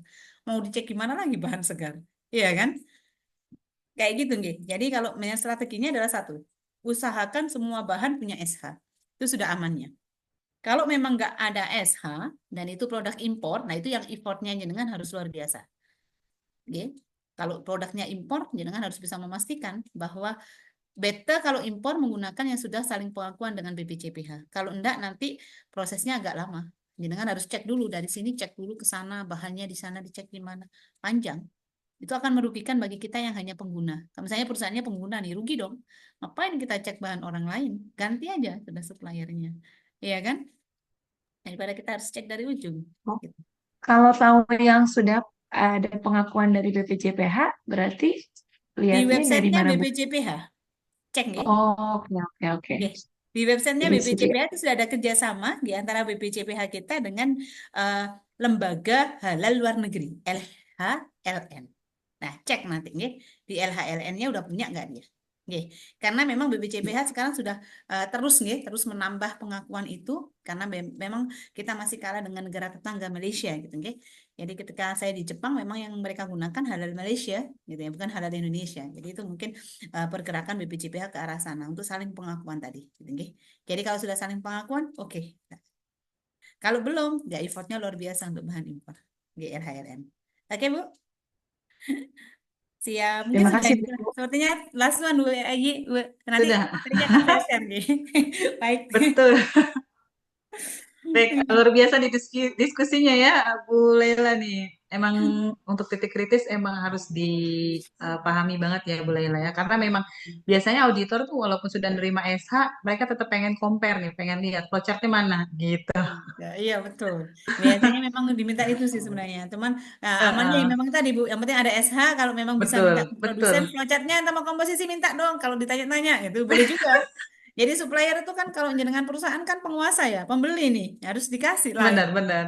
Nah, jadi mungkin untuk antisipasi bolehlah minta nanti, nggih. Jadi kalau tapi secara hukum perundang-undangan memang di situ Sudah kewajibannya hanya SH, ber-SH. Tapi kalau memang auditor minta betul. lain ya bolehlah minta. Telepon saja. Kirimi dong, kalau nggak gitu nggak tak beli lagi nih punyamu gitu. Engkau ditinggal lagi. Siap, siap, siap. Benar, benar, benar. Ya, oke, baik, Bu Laila, terima kasih banyak. Ada closing statement atau cukup, Bu Laila? Oke, Kira-kira terima kasih Bapak Ibu. Saya mohon maaf apabila ada kesalahan. Selamat berkarya menjadi penyelia dan terima kasih untuk semuanya. Saya mohon maaf. Assalamualaikum warahmatullahi wabarakatuh. See you again next time. Waalaikumsalam.